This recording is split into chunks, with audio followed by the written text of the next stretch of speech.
another glorious day, my tea sippers, and you know what time it is. I hope you have all of your comforts together because it's time to dish tea. And you're dishing tea, darlings, with Big Meat. Can't wait. It's time to dish tea with Big Meat. It's time to dish tea with Big Meat. It's time to dish tea with Big Meat. It's time to dish tea with Big Meat. Darling. Hello.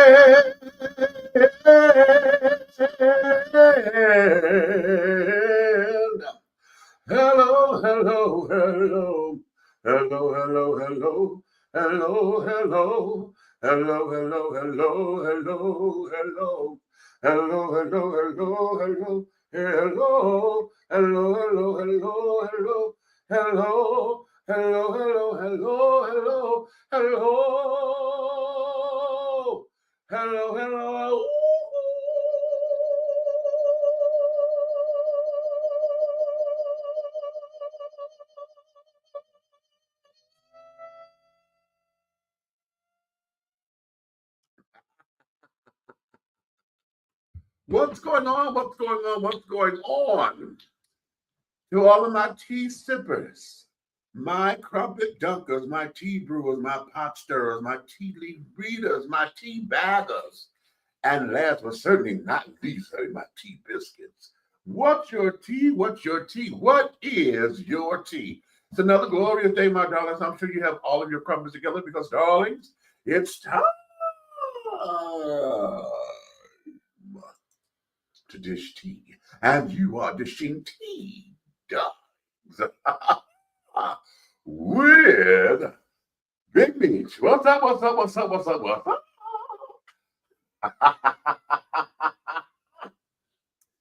Oh, honey. Listen, I'm not necessarily slapping at you.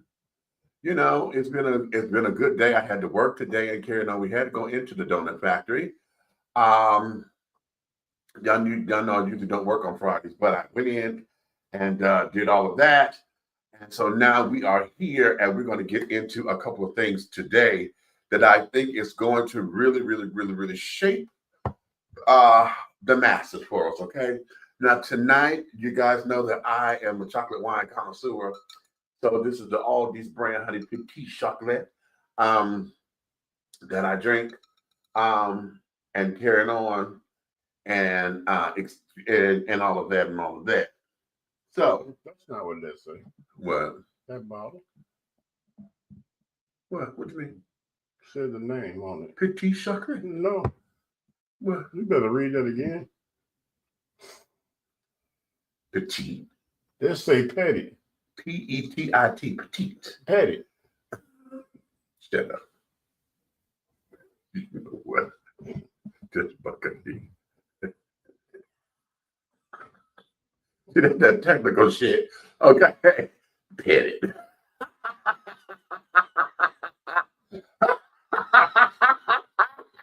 I got you to say it. Right.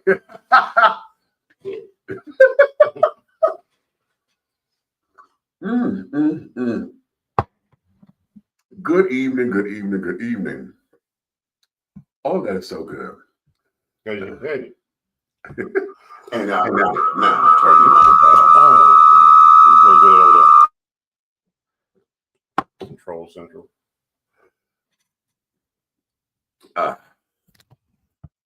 Make sure. Okay. Figaro. Wait a minute. Why did I? No, okay. And so there we go. So now we are here. Look who's here, honey. This is my co-host, my brother from another mother, honey. They want to know why you got handcuffs behind. Why are there handcuffs? Well, you really don't want to know the answer to that. We're just going to say they're props, okay, and leave it at that. Are you in jail? Why would I be in jail? Because you petty. Petty, and forget it. Okay. So that then is that. Today, I call today's show Discipline versus Abusive Living. Okay? So we're going to get into a couple of things today, honey, that may ruffle a couple of feathers, and it may even be trigger factor for some of you. It may, what we're hoping to do is to bring about the kinds of conversations that need to come from this particular line of questioning, this line of thought, or whatever. Now we run into a whole series, God, yesterday, of these damn parent memes where these kids doing these damn parent, they buck up on their parents and shit, and how them kids got their ass just lit. Handy to them. And I think our most favorite one is two. It's two. Yeah. And both of them were mothers. Mm-hmm. Because it's the one, that bitch had a softball arm. And whatever that was in her hand. Yeah. Baby, she threw that motherfucker and jumped on that boy. The prank was, but one of them was the buck up at your mother prank, and the other was, they pretend like they had slapped the girl, okay, or the sister or whatever. Mm-hmm. And baby, the slapping the girl, honey, was the one where the mama threw. She had her arm, honey, and threw that goddamn thing at the boy's head and knocked him in his head. But it's the buck up at the mother, and it's the one when they in the kitchen. And that mama grabbed the little motherfucker by his goddamn head and put him in the sink and took the dish detergent And watch his Wi-Fi. You must have lost your motherfucking mind.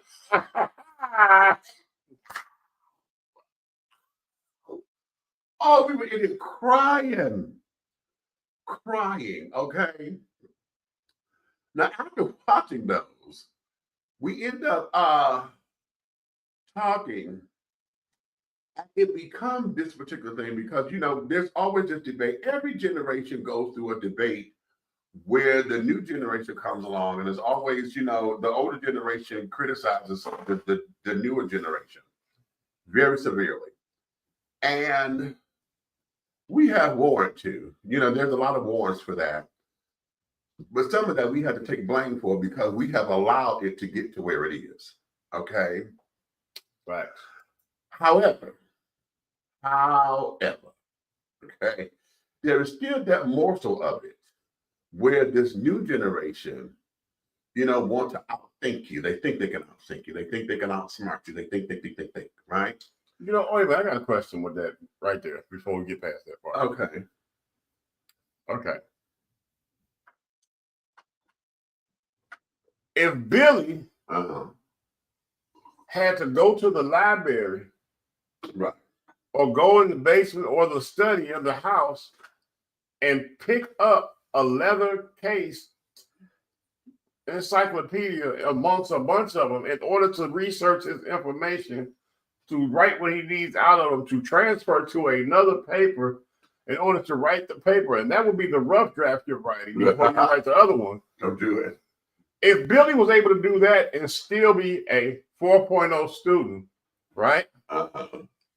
Well, why the F do New Timothy, we don't call him New Timothy. Not New Timothy. Think that he hit Google and the answer come up and you smarter. That's not your information. We researched our own. Right. Okay. But again, we have to blame ourselves and take some of that for creating that stuff and allowing them to use those tools in order to not think. Right. Because one thing, the reason I'm gonna let you go after this. When I went up to a school, a high school, no doubt, and I was there to pick up some students, and I said, they still in class? They're like, yeah, they get out of their last class. I said, okay, I thought they'd be done. And I was like, well, what class is that? When this woman looked me in my face and said, that they are in their critical thinking class. Mhm. I said, what the hell is that? Right. And she was like, oh, it's a theory on different lives that we're getting out of situations.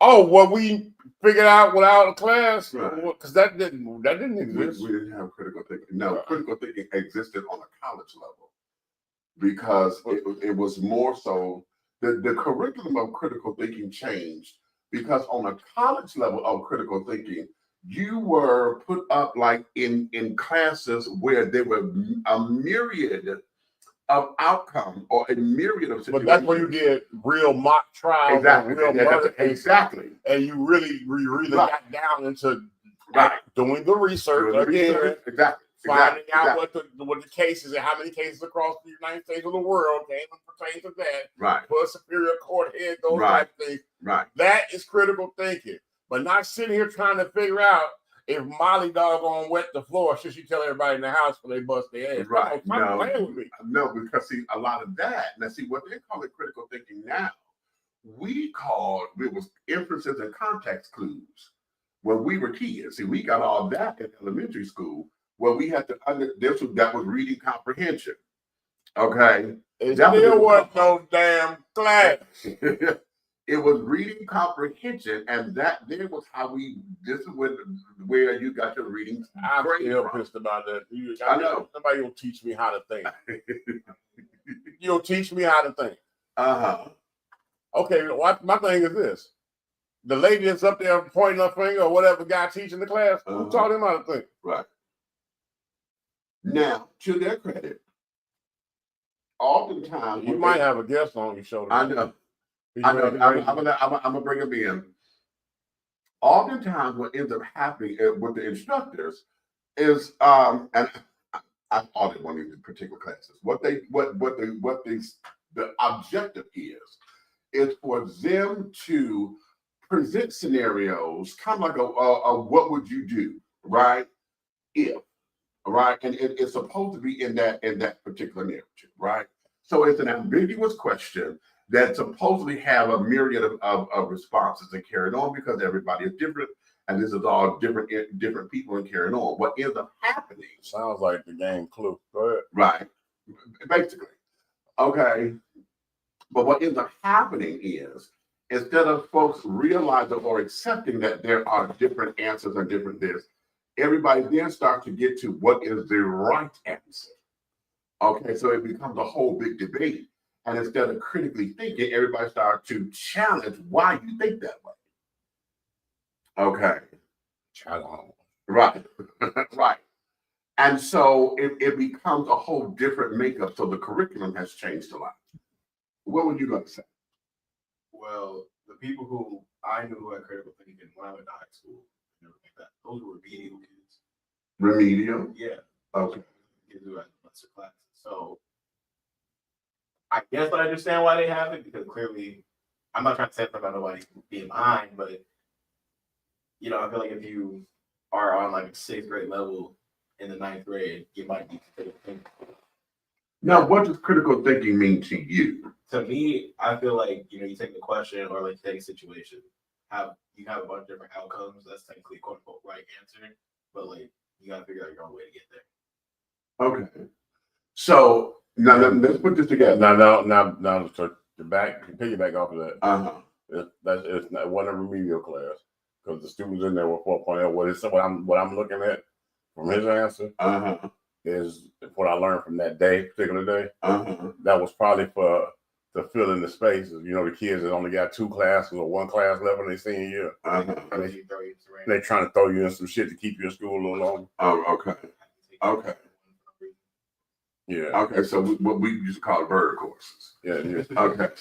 You can just flat do it. Okay. Yeah. Wash your walls 101. Right. You're right. But I want to take his answer about the remedial classes. Right. Okay. And it's interesting because that aligns with your point that you just made earlier. I don't need you to teach me how to think. Who taught me? And this, that, and the other. So in order for this to be a remedial class, in a lot of ways, that there says that, okay, something is wrong with their what I'm saying reading comprehension. They're not connecting the dots in order to think because they're used to folks doing it for them. Problem. Can we say that one more time? Problem. They're used to folks doing it for them. See, a lot of that comes from those spoiled ass little kids. You remember the songs? Which ones? Okay, let's say like we said teaching and what you could, because you one thing you can't do for your like let's say your son, right? Uh-huh. If you got a son or daughters are promiscuous, but we're gonna say son, okay? Right? You can't that his first time with a girl or they sneak off, and you know what I'm saying? Uh-huh. You can't go put it in there for him, show where it goes. Okay. You know what I'm saying? Okay. But come on now. It's only 3 places it can go. Some are tighter than others. You know what I'm saying? Which of these things do not belong to you? Which of these things are kind of the same? That song didn't work for me. It didn't work for me. Back to you, Mitch. Right, thank you.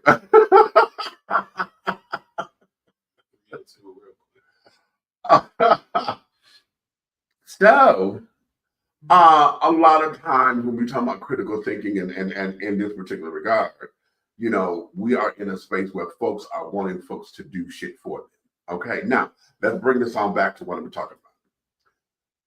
Today, the whole idea that we're talking about, discipline versus abusive living, is the idea that a lot of this generation, maybe some of ours too, believe that discipline or they mistake discipline for terrible life. Oh, I had a terrible life. You don't know the struggle I've been through and blah, blah, blah, blah. Could you believe there were 6 classes? Okay. And when we think about that, when Red and I were talking, I said, bitch, wait a minute, that's another fucking show of topic, because oftentimes when you go down the line and listen to people and they hear their stories, you know, and we hear about bad parenting and this, that, and the other. Yes, okay, if you got your ass whooped, you got your ass whooped. Now, the reason why child abuse laws exist is because we did have those parents who were out of control. All right. They did not know. An ass whooping and a cigarette burn is not the same thing. Okay. You don't discipline the child or whatever, but putting cigarettes out. An ass with a hanger. Okay, a wire. No more wire hangers. Christina, get out of that bed. I find you beautiful cows and you drink them. Precious, come in here and eat the. Right. Okay. Precious. Okay. So we know, a lot of us know what abuse is. Okay. Exactly. You However, push your kid down the steps. You know what I'm saying? Right. Okay. You know, you don't push them down the steps. You Right. bump them. They might fall. Right. Critical thinking. But what happens is there is this thing where we now have allowed, we got people in our heads and everybody trying to tell you how to raise your kids.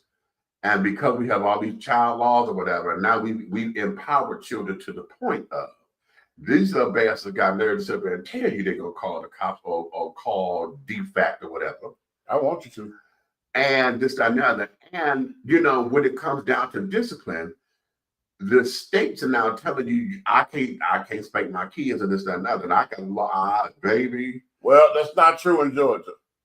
Did you believe in Georgia that they still on the books have a law called the black belt law? Come on now. You can only use a black leather belt to discipline your child. Not abuse your child, discipline your child. Right. And it's a law and it's written in the books. So run tell that with y'all soft ass. Okay. Okay. Now wait a minute. I'm gonna look that up. Hold on, because I need my research department, honey. I need y'all on this. Black belt law. And I want to read it.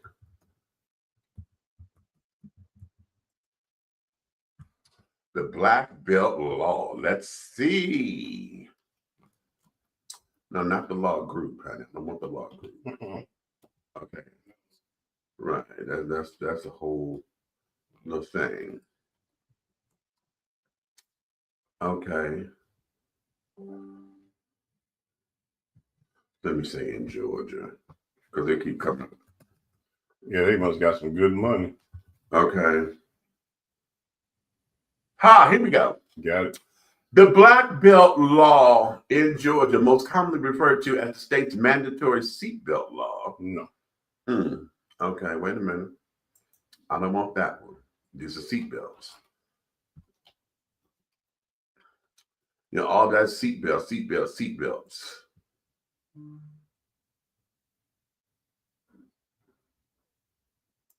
And then the black belt law group. That is, they represent them anyway in this. Okay. Okay. You ready? Go ahead. You found it.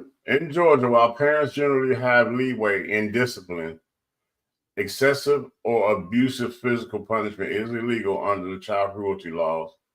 He says, but the state also allows, check this out, school administrator to administer, wait a minute, school administered corporal punishment if parents opt in.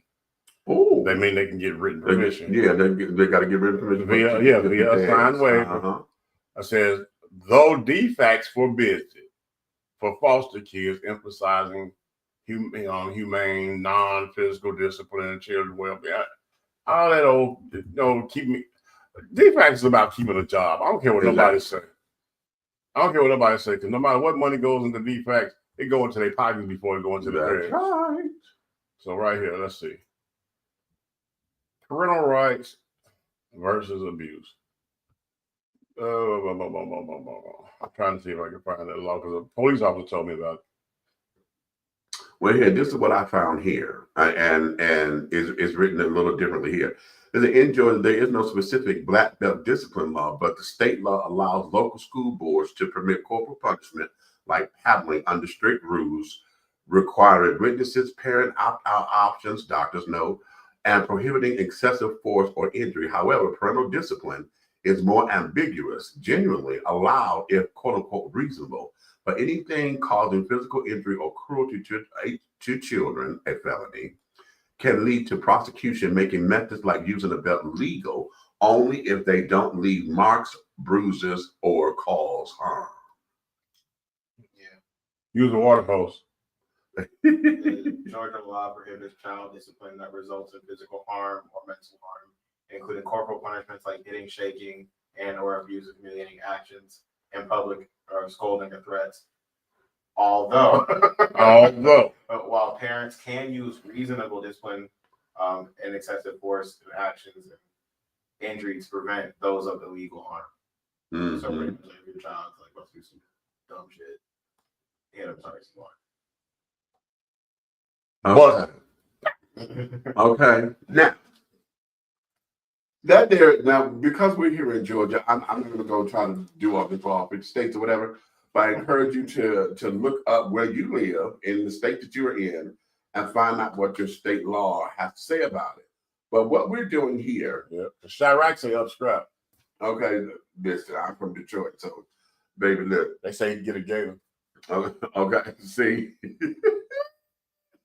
Okay. Yeah, right. So what we have to do is now apply this to today's theory, okay, and today's talk, because a lot of us, and like I said, there's always the battle, and it's a battle of ages, it's a battle of generations when it comes down to what it is, okay? And a lot of times you will find generation like this new generation, they pussies. They would not have lasted at all during the time that we were. Hell no. Kids. But I say that, but it's our fault. It's our fault because Red now are like the last generation of what we know to be civil. Okay. We are the last generation of corporal punishment in schools.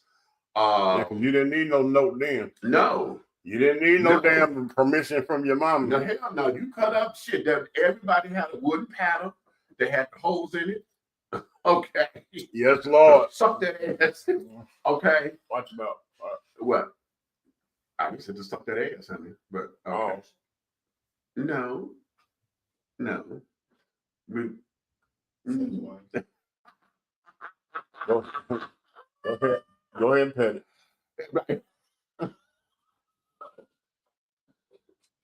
Thank you for your permission, honey. That's the name of that wine. Pet it. PT. Okay. But this generation could not stand, especially now that everything is about calling DFAC or calling somebody, you know, or folks trying to tell you not to hit your kids in public. Say, I'm from the school of you get your ass toe up where you cut up. Okay, you want to cut up in the motherfucking store out the Bay and B. There was no, oh, we gonna wait till your daddy get home. That was white folks shit. Okay. Oh, wait till your father know what about your daddy, because I'm gonna beat your ass and I'm still tell your daddy. I smack the hell out you so fast and I'll be looking. Who did that? Okay. You saw. Okay.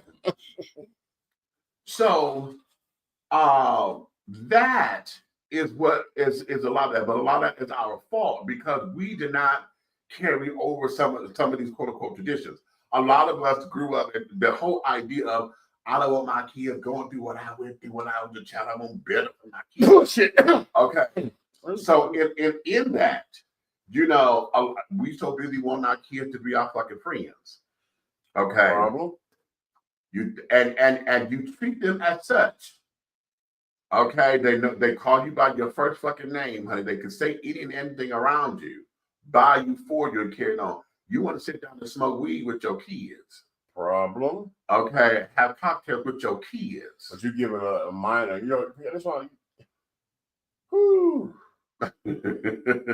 Now, let me add a minor smoking and drinking. Yes. Because they at home. Because they're at home. Under the guise of, you call it good parenting because you say, well, I would rather them do it around me so I could teach them the right way to do it and I could see if it go wrong versus them being in the street and they get some bad shit. Bitch, how the fuck am I supposed to trust your shit? So I tell you what, this is my advice.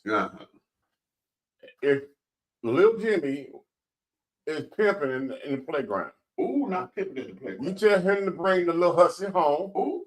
As long as he pimping in front of you, you can guide him and see if he's doing it the right way. The right way. All right. Okay. It works. How about that?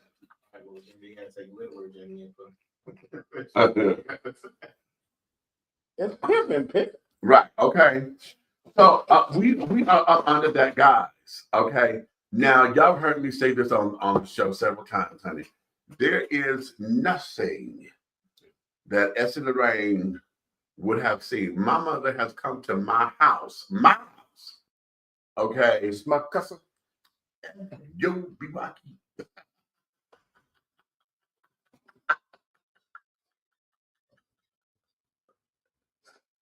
Oh, that's still funny. Okay.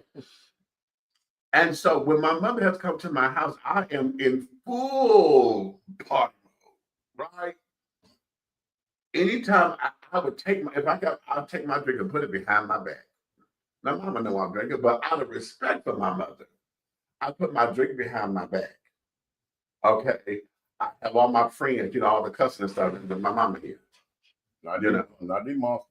And carrying on, you know, my mama here. But not these monsters. You know, and this and that. It's always that. And she in my house. Now, what's the rule? In my house, you do as I say. When you get your own shit, you know, you do you and your shit. But my mother came to my house. I could have easily stood up there and said, Mama, but you in my house, my rules, right? But out of respect for my mother. Essie Lorraine was stole on you.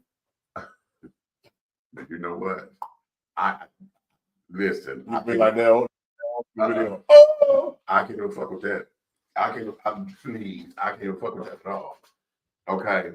Because the whole utterance of that coming out of my mouth with me in my house, I'd have picked myself up off the floor. Well, I told you how I got that broom on my back. okay, I would have picked myself up off the floor in my house. Okay. However, what we have failed to do with the younger generation is, number one, teach them why that was important or why it was what it was. See, right now, we would get the discussion. We would get, and my nephew right here, he had this discussion. And he said how he felt or whatever thing, but I had to bring him back to stuff that he still don't believe it. Okay, and don't want to believe it, and that's fine because that's his option. However, I had to bring him back to, look, you just got here to where you are. Bitch, I've been there. I have been where you are. And now you trying to act like you smarter than me because you here? Nigga, what the fuck is wrong with you? The only thing that's new is you in this particular situation. Because you just got to this age. Bitch, I've been there twice. Okay? You just got here. But your mouth keep bumping and you want to act as though you know more than me in this particular time. Now, to his credit, times have changed. We are now in this whole Google shit, which we're going to talk about AI and ChatGPT. This is going to be fun. Okay. We're in this particular area. When we were kids, you heard earlier, we went to go get encyclopedias and dictionaries and carrying on to do research. Everything now is fucking Google. They do that on their fucking phone. They swipe it on the phone. Okay. We had peer pressure because we were outside in the streets. We were away from the house because all you had to do was go outside, be active and carrying on. Don't embarrass your parents. And you get your ass home before the street lights come on and does ass whooping. Okay. Now the kids don't go outside no more. They are contained with outside computers. Outside. Their game. Oh no, not outside. Okay. They are, but they are worldwide. They are connected with the world. They are playing what? What's the latest game? They're playing little games, honey, with somebody in China, and they make a pin. We had pen pals. Did y'all remember that? We wrote to people over in other countries. I ain't do that shit. It was a school project. We learned how to do it in the school, and we used to get free shit. We learned how to write to companies. Hi, I'm writing in regards to something that we got a little free shit from companies and carrying on. Oh, I did that. Yeah. Okay, so soap powder and shit. Yeah, we got soap powder. We got toys and comic books and all that kind of shit. And I can shout out the Wiz. Oh my God, the Wiz. Okay, so that there is what we did. Now it's just okay. Now we are in likes and carrying on in real time. See, we go live right now, and I could be worldwide in a matter of seconds versus 3 and 5 days. Wait, my God, let me get there. You know what I'm saying? So to his credit, his time and in his world. The world is what it is. Right now, everything is right here and right now. But you know what, right here and right now, right? That mentality and that capacity right now is why they so damn impatient. You know what I'm saying? Exactly.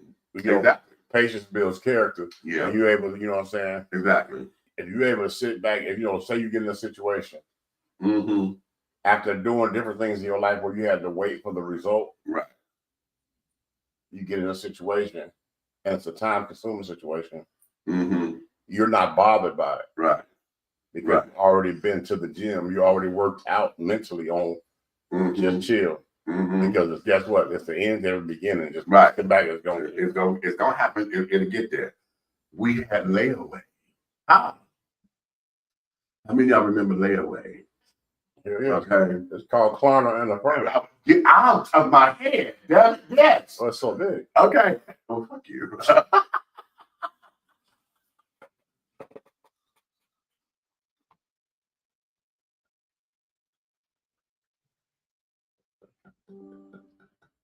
It's only because I shaved.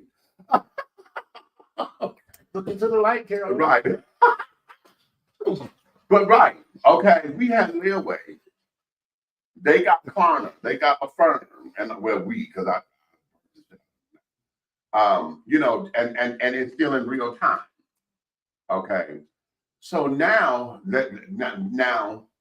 when we talk about discipline has been to correct something. We want to either correct a mistake, We want to show you that there's a consequence for your action, and this dynamic. What? Right. No. Okay. No, that doesn't happen. Right. There's a consequence for your action. Okay. That's I thought you're discipline. supposed to ignore when they do stuff. Just like, Okay. And I like what Edwin put down here. Hey, baby. Have you been getting my text, Edwin? He said, discipline teaches responsibility and boundaries, but you don't do penny with the iron on good times. Did you take us back to good times? hey, well, she didn't have no creases. I'm a beach. You know what? No, she didn't have no creases, but damn it, that didn't last. How did she?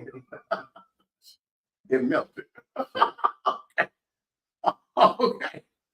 But she didn't grow to be no crackhead. She didn't want nothing to do with nothing hot.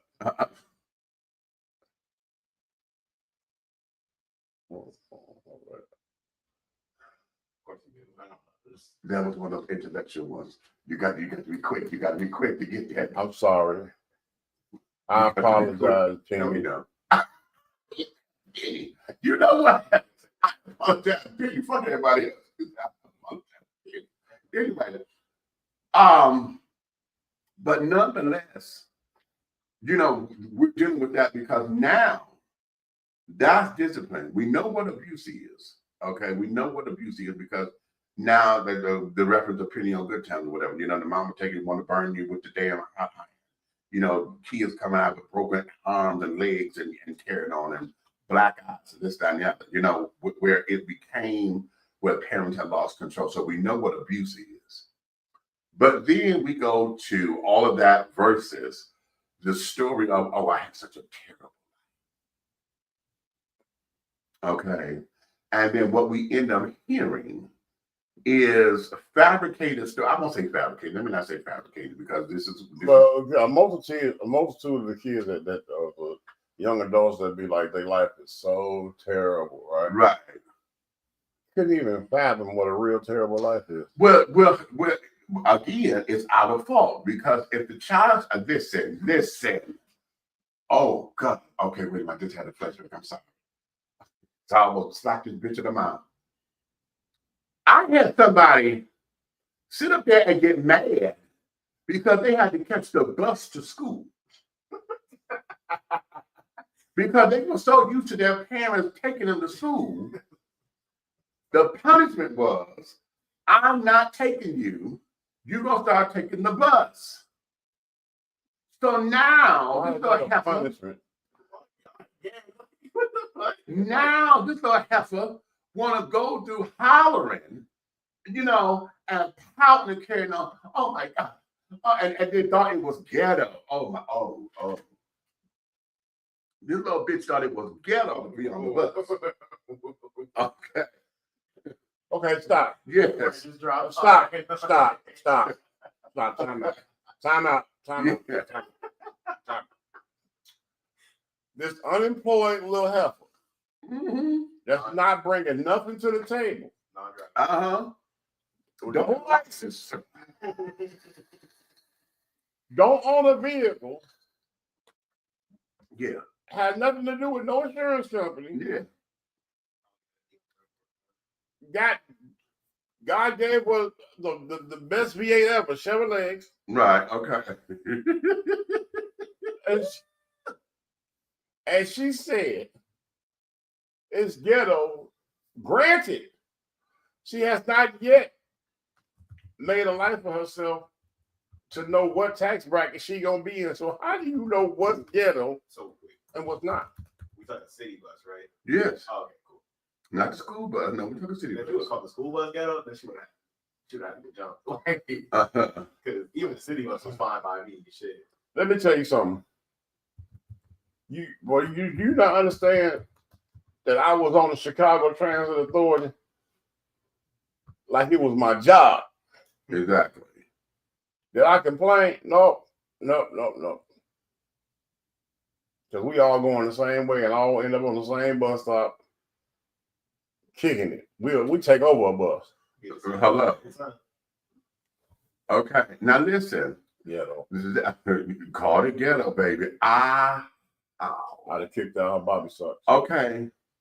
And then in all of this became the understanding that well, she thought that this was just going to be temporary, and she thought that, well, on the next report card cycle, I'll do better with my grades, and I can pull this up, and I can And so what she failed to realize in the lesson was, honey, you've got to do what you got to do to get your shit done. If you cannot get to school because mom and daddy was not taking you, what are you going to do? You're going to get on the bus. Okay. Get on the bus, Gus. Gus. Make a new plan. Dan. Don't need to be coy, Roy. Roy. It's to me. Right. So that day had become this whole terrible life. Okay. It was terrible because my parents would not let me talk during the dinner table. It was terrible because I always felt like I was not heard, and I was not. Can I give you a new generation thing that made me? Lord have mercy. Mm-hmm. Let me get this away from me while I'm talking about this. Look. This is shit that pissed me off. Right. And I've heard it from 3 different goddamn young millennials in my lifetime. And it's like, okay, I'll find out. It's in the water. It got to be, because these 3 kids don't even know each other. Oh. They might know of each other, but they don't know each other. It's like, how do you have the same thought process? Okay. So this is this generation, right? Chore chart. Oh. It's your night to do it. So say it's your night to do dishes, right? Or clean the kitchen, whatever. All right. Well, do that. I want you to stay right there. Stay. Don't stop right there. No, yeah. When they say do the dishes, it means clean the kitchen. No, I'm saying all of them. I know. But I'm making that a point. But go ahead. And you say, I don't know why I got to wash these dishes because I didn't make none of them. Well, look here, little jackass. I don't know why the water works and the light works when your ass motherfucker switch it on and off. Or why you goddamn ain't getting rained on in the middle of the motherfucking night. I don't know why your ass is able to open up a damn door and the light pops on and you reach in and there's something there to put in your belly. I don't understand why. Right. I don't get it. Right.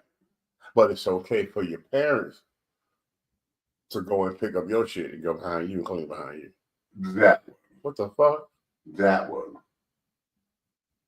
Oh, let me tell you something about Miss X in the rain. Let me tell you. Oh, let me tell you something about Miss X in the rain with that one. Is that right there? I was like, and I've heard that 3 different times in my life. And in fact, one of them, oh, Lord. I can't wait till Karma show up and tap this one on the shoulder. Oh, right. But this one right here. Oh, yeah. Started ordering DoorDash, eating out only, having food delivered in order to say that they never went in the kitchen. Right. To get out of, yeah. Oh, yeah. You know what I did? I piled the dishes up and still sent your black ass in there. Right. Didn't work out for you, but you broke his hell paying all them delivery fees. How about that?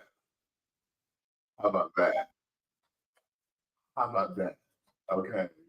I said, DoorDash coming through here like we got to start. Right.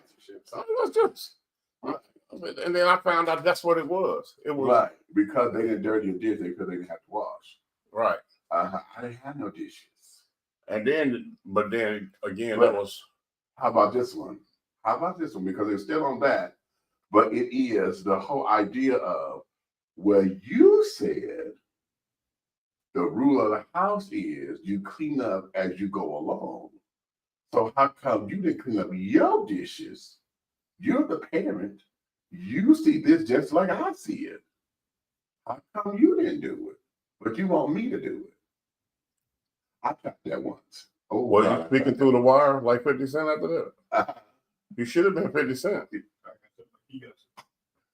You should have been like, I'm gonna say it again.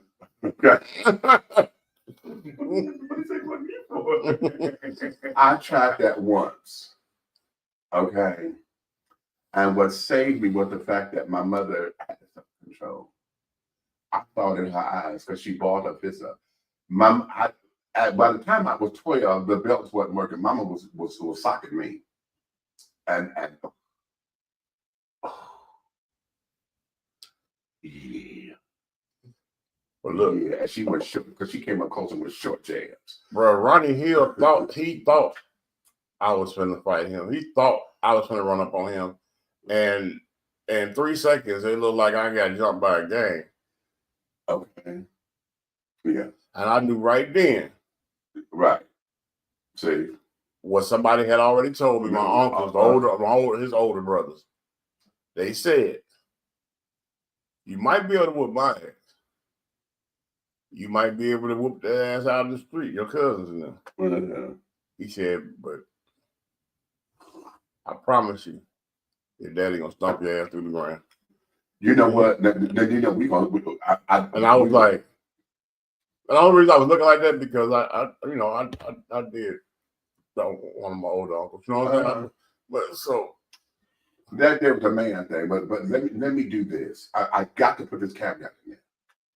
See, uncles will give you a break because we're like, you know, especially when they cool and this, that, and the other. Fathers, on the other hand, nigga, what? Because now it is all of the struggle for me. Do you understand what the fuck it is I did? How my life changed because your little ass is here. Yes, I know it's my goddamn fault. That's my dick. But your bitch ass is here, and you want to buck the fuck up on what? Yeah. I look at all my kids right now, and I love them. I love them. I love them. Everybody know that when I have my little private little council sessions and stuff, they know how I feel about my children. Right. But at the end of the day, when I look at their ass, I see my motherfucking Harley and my drop top Bentley. Right. What I gave up for you to be. Because I'd have had that motherfucker a long time ago. So when we're there, so it's a whole different ball game when it comes down to while the uncles are saying, okay, yeah, all right. Yeah, you may be able to take me, you may be able to whoop me. But your daddy, okay. And that's that avenue that is coming from because it's like, wait a minute. All the heart, all the struggle, all of this, all of that I had to get to go through to make sure that your little ass is provided for, to make sure that your life is better than what the fuck it is I'm doing. And I can't complain, you know what I'm saying? Right. Just to say wellness, I can't complain because like my younger years, yeah, my dad wasn't in the park pushing me on the swing. Right. But we grew up tougher. Our generation was tougher than we didn't give a shit about that. God damn it, I got a big wheel, goddamn it, or a goddamn green machine. I'm spinning out on the street. Shit. What the hell do I need?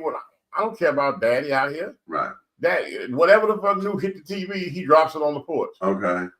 So, and one thing about me, I always had whatever the newest game console was.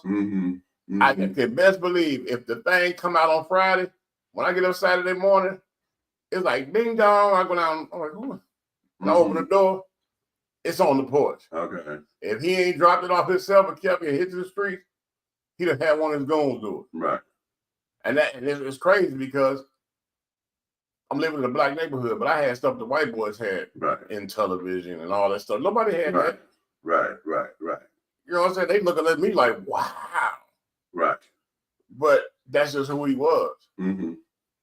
He take care of the needs, and then the wants is great. The only thing I can say about him, he was, but I guess where I get this shit from. But he was bringing me my allowance because he started seeing my grades. He was like, okay, boom. And I asked him. I said, before you come, can you stop at the store? Because I wasn't able to go nowhere. I said, can you stop at the store and get me a box of Crunchy Munch? That's the yellow box. Okay. He The said, yellow box. Philip thought it was the red. so he said, yeah. He said, no problem. So cool. I'm sitting up watching cartoons, kicking it. I know he's gonna come bless me with my little high 50. You know what I'm saying? Now I got game room money. I can go get on the bus, go downtown to move. What up?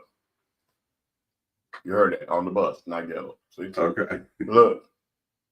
So he rings the bell. I'm coming down. I'm coming down. I stopped at the window. I said, here I come. He said, it's on the porch. And he's like, I'll call you later. He gone. So, you know, he's up in the street. So open the door. The grocery store case of Crunchy Munch. It's like 40 boxes in there. Right. I asked you for one box. Oh no! What did he do? He bought me the box. Yeah. The one at the store get. So now I put and my money was there. Oh, okay. Okay. I thought. Okay. No. Okay. He ain't do that. He wasn't like that. Okay. He was good, but I guess he was like, God damn it, you won't call me for another box. Right. So I go to put the stuff away. I don't say nothing. I got a box. I'm chilling. My mother comes in. She go to cooking dinner, and she go walk in the pantry, and she freaks the fuck out. Like, what the fuck? Right. I said, you chose him. But you mad at me? She was like, this got your daddy written all over it. And then she calls, and that's their little argument. I ain't got to do with that. Right. You got your Roger Bush. Right, I'm good. You want I got my money. I got my crunch. I'm cool. Right. Okay. Now, oh God. I'm sorry. I'm sitting there thinking about me and my baby daddy, and we argued over kids because he did some simple shit, and I called him. What the fuck did you do this for?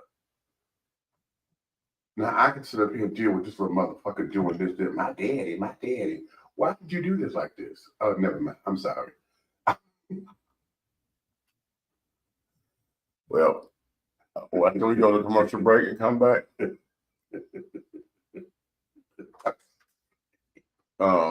Yeah. When we go to commercial break, and you explain that. No. It's an easy explanation. No. No. Let them breathe. Just let them breathe. Okay, I'll follow your lead. I will follow. Wait a minute, we'll take a little commercial, but I'll do a little one. No. What? We'll be right back. How you all doing? My name is Jason Panner, and I'm the CEO and founder of B Condoms. Today I'm going to show you what it means to have the largest condom on the US market. As we can see, I have one of our Platinum XL B condoms in hand, and I have a ruler right there. The ruler is about 18 inches, right? What I'm going to show you right now is how I can actually take our condom all the way down to my elbow, right? So what you can see, we're pulling it all the way down. Now keep in mind, not only do we have the biggest condom in the market, our condoms are also pH sensitive, they're vegan friendly, they're organic, and we don't contain any of the fillers that other brands have. B Condoms, biggest condom on the US market, takes you all the way down to the elbow. Make sure to protect the culture. Thank you and take care.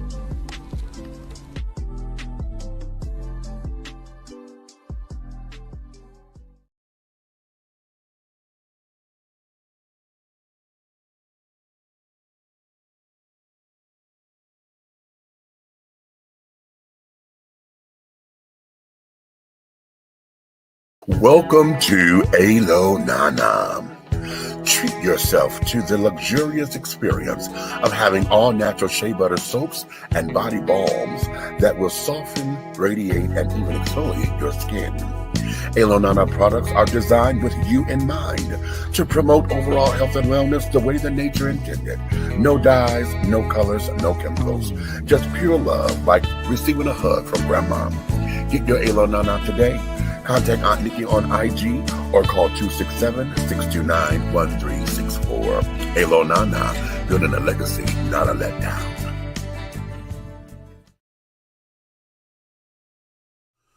Angelo Ellerby, the Henry Higgins of hip-hop, is the founder, president, and CEO of Double Exposure Media Relations. Double Exposure Media Relations is a full-service public relations, marketing, and artist development firm specializing in publicity, photography, artist promotion and artist development, makeup artistry, event production, and EPK development. Celebrating over 45 years in the industry, Angelo believes that a culture that does not take care of nor respect its artists is a culture that leaves nothing behind to appreciate. Let Angelo help you make dollars and cents of the entertainment industry.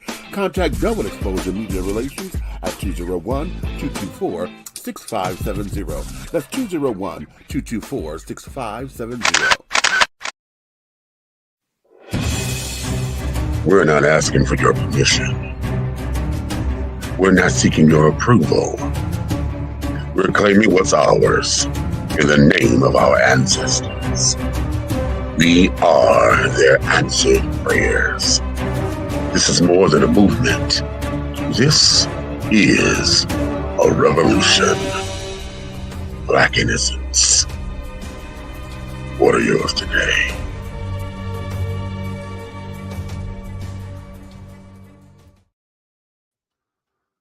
Oh, okay, my darling. We are back, honey. I had to sit down and play, do those tutoring session real quick. Okay, then I found out that And the flex your tutelage.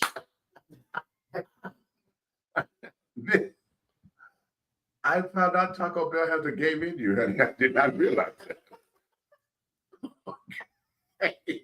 So, Do you like hard or soft?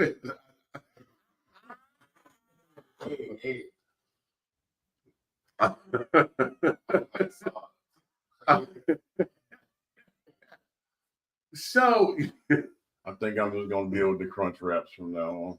have mercy. Both. Taco. Chimichanga for me, honey. Of course. Of course. On enchilada. Okay. You can have a lot of whatever you Okay, want. chicken enchilada. Yeah, that'll be cute. They don't even have that. What? Taco Bell or something about not some Lacasa media. Oh, wait a minute. Put the fucking chalupa. Yeah, they probably. If this you forget they fired the dog because he really wasn't Mexican. I've never thought about it realize. Oh, good evening. They Good hired evening. the white. The commercial. Right. Hello. It was. So now we're back. I'm bringing Red in a minute because he's doing something else. We are back and we're still talking about this whole idea of the discipline versus abusive living. And I know I knew this onion was going to be this way because when we get into talking about the differences between abuse and discipline and my generation versus the younger generation here, I knew this was going to be a little convoluted because when we get into the nuances of it, it then starts to unfold and unravel and the onion starts to bloom on its own. But in the same instance, when we're talking about discipline and folks feeling as though they had such a terrible life because they don't know exactly what necessarily discipline is. And I'm saying it that way because a lot of times the discipline has changed over the years. Let me do it. I'll label it that way. Discipline has changed over the years to where our generation complain about these kids being soft and don't know what it is to be rugged or whatever. But we did that. We did that, allowing you got the cops up there telling us that we can't spank our kids and stuff anymore. You got neighbors in there that want to be the quote unquote Karens that want to call the cops every time you act like you yell at the kids or whatever. Oh no, we got psychologists or psychiatrists sitting up there trying to tell you, oh well, your children have feelings and their feelings need to be acknowledged. And if you don't acknowledge the child, Why did you start talking like that? Go ahead. because that's how they say it. children do have feelings and they have to be acknowledged. And if you don't acknowledge the child's feelings, they can grow up and they can and they will internalize a lot of those feelings, and it can then prove to be a non-productive citizen, and it can prove to be a non-productive person, and then this can have consequential consequences. Right. Didn't John Wayne Gacy have a master's degree? How about that? Okay. Okay. So we end up dealing with that. And so now then you get these little smart ass kids. See, the precocious ones that was those like me 2.0 that stood up there and found a way to exploit that shit. Because now they sit up there and say, oh, here we go. This is where those who sit up there and think that they're smarter than you end up trying to top you. And they sit up there and they're like, well, you can't do that because if you do, I can call. Go ahead. Call. Okay. And I really, and such and so, And so, back when we were kids, I did this to my mother. I called my grandma. On my mom. Okay. I called my grandmother on my mom. I said, Grandma, come over here and give Mama a whooping. Because she won't let me such and so, right? I forgot what it was I wanted. And my grandma said, well, we know you didn't want to live. Right. All right, okay. My grandma said, baby, Mama snatched the phone and Mama, he'll call you back.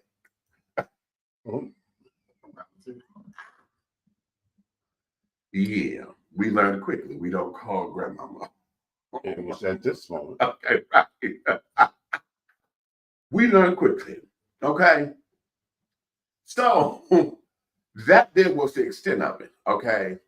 And then, of course, now my generation is the generation that started the whole, when we started to get the Dr. Spock. Dr. Spock said this about the kid. Dr. Spock said that. Okay. And no, it wasn't Dr. Spock from Star Trek who wrote the Leonard Nimoy did not write a book on raising children. This was supposedly an actual doctor, okay, who wrote this book on children who did not have any children of his own. Always the problem. Go ahead. Okay, trying to tell everybody, done been on all the talk shows and shit.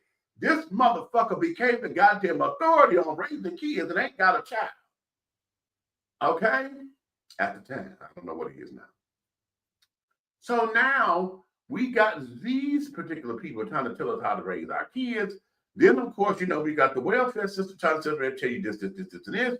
Then you got the police sitting up there telling you, well, if you don't do this, then we're going to end up having them in jail because they're going to end up either locked up or dead and carrying on. Then my generation is the crack generation, honey.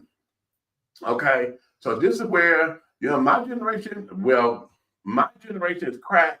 But when I was a young adult, this is the 90s, so I'm in my 20s. My 20s was Nino Brown. This is when all of us wanted to be bigger men, okay, and wanted to get into the damn streets, and everybody wanted to be Nino goddamn Brown, okay. So now you got the neighborhood's terrorized. You got parents scared of their own goddamn kids. You got the kids know their parents are scared of them, so now they're in a raised up. Mama, shut the fuck up. I'll beat your ass because now they're making money. Okay, that the mothers had accepted in the house. Now, let me add that caveat. The kids can sit up there and tell their mama that old stupid ass shit because now they come in there running the house because if you got to pay the cost to be the boss. Well, if you let your child come up in here with all this motherfucking money,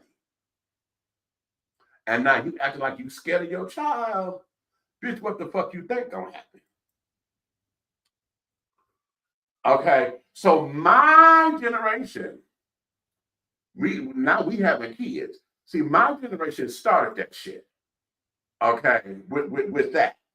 Okay. So now we got the Nino Browns who come in here scaring their goddamn parents to carry no, scaring the neighborhood. Okay. And this, that, and the other. Old folks scared to say something because hell, they're old and feeble and carrying on. They're not what they used to be. So now, they're afraid for their lives. So they don't say nothing. Now we in the whole thing of, well, don't say nothing. Mind your business. Just don't pay no mind. So now now the Nino Brown children got extra goddamn power because now you ain't saying nothing. Then it became the snitches get stitches era.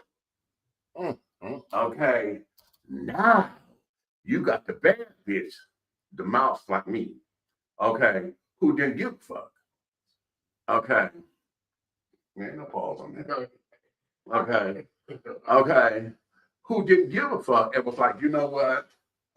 No, this is wrong and this, that, and that, blah, blah, blah, blah, blah. Now, I didn't go snitch to the police or anything like that because that there was not my. I'm sorry, my fault. Send me some money, man. Huh? Send me some money.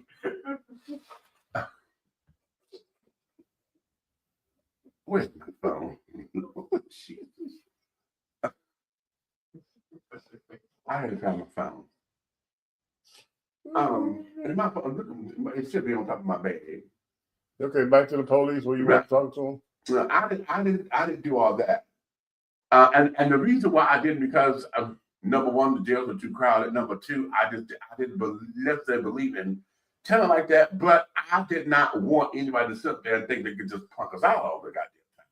Now, I'm also the generation where the guns and things started to become very heavy. So it wasn't just a physical fight anymore. It was shoot them motherfucker. Okay. So that was one thing that kept my mouth closed because it's like, okay, they're not gonna fight, they're gonna shoot first. And then because I'm a man of size, you know, it was, and I had folks my size or bigger tell me, no, I'm not fighting you, you too goddamn big. I'll shoot you first. Yeah. Okay. So, and I like, that's stupid, nigga. You bigger than me. What the fuck you mean? And then, and quite frankly, they said, that's too much work. Fuck it. So I just said, okay, you know, but at the same time, you know, there was folks like me, and there was a handful of us. So, you know, those who were like me or whatever, we weren't necessarily the neighborhood captains or whatever, but we started to have these little neighborhood organizations. How can we and da da da da da? You know, now we try to protect the young folk and the women and carrying on, because now we get in the era of now. At the same time all this is going on, came this goddamn gangster rap shit, and I swear to God, the video vixens, because I swear to you, I am still pissed, and I shouldn't be, because the bitch was there in the video. But that video, I don't know what song it was, but that motherfucker took that credit card and ran it down that bitch's ass. You ain't never done that, or no? Don't look at me, I'm sorry. I got some weird shit, bro. I remember I gave one $1 on her breast, and she gave me 4 quarters back out her vagina. Oh, you told me that's cool. I don't care. That's cool as fuck. It gives change back. A dispense pussy, bro. A dispense pussy, bro. That's crazy as hell. That's I guess that really don't matter right now. like no ball machine, bro.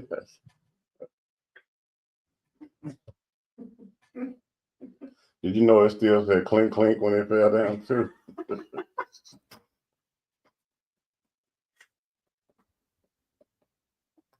I just thought it, and the dollar didn't come out of her breath. That's talent. Superpower. Did you know I sit up there and watch the guy sit up there, he put his leg back, and took a flare and lit that flare in his ass. He put it in his ass and lit the flare, and then everything went up like that, and we all went up and stood up there and popped popcorn. Did you eat the popcorn? I did. I believe you. Yeah, I did. Huh? All right. Okay. Okay. That was fun too. That was at my son's birthday party. Me and my baby daddy took my son. Birthday party. Yeah, to my son's. Well, it wasn't his party. We took him to the strip. Who ate club. the kernels? That's fine. Who ate the kernels? Don't worry about all that. Okay. But yeah, that was fun. But anyway, That had to hurt though, the butter and the salt and all that. he specialized in that. Oh, he was a hot ass. Yeah, he was just a hot ass. Oh. Okay.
What you do? I had his camera on. Yeah.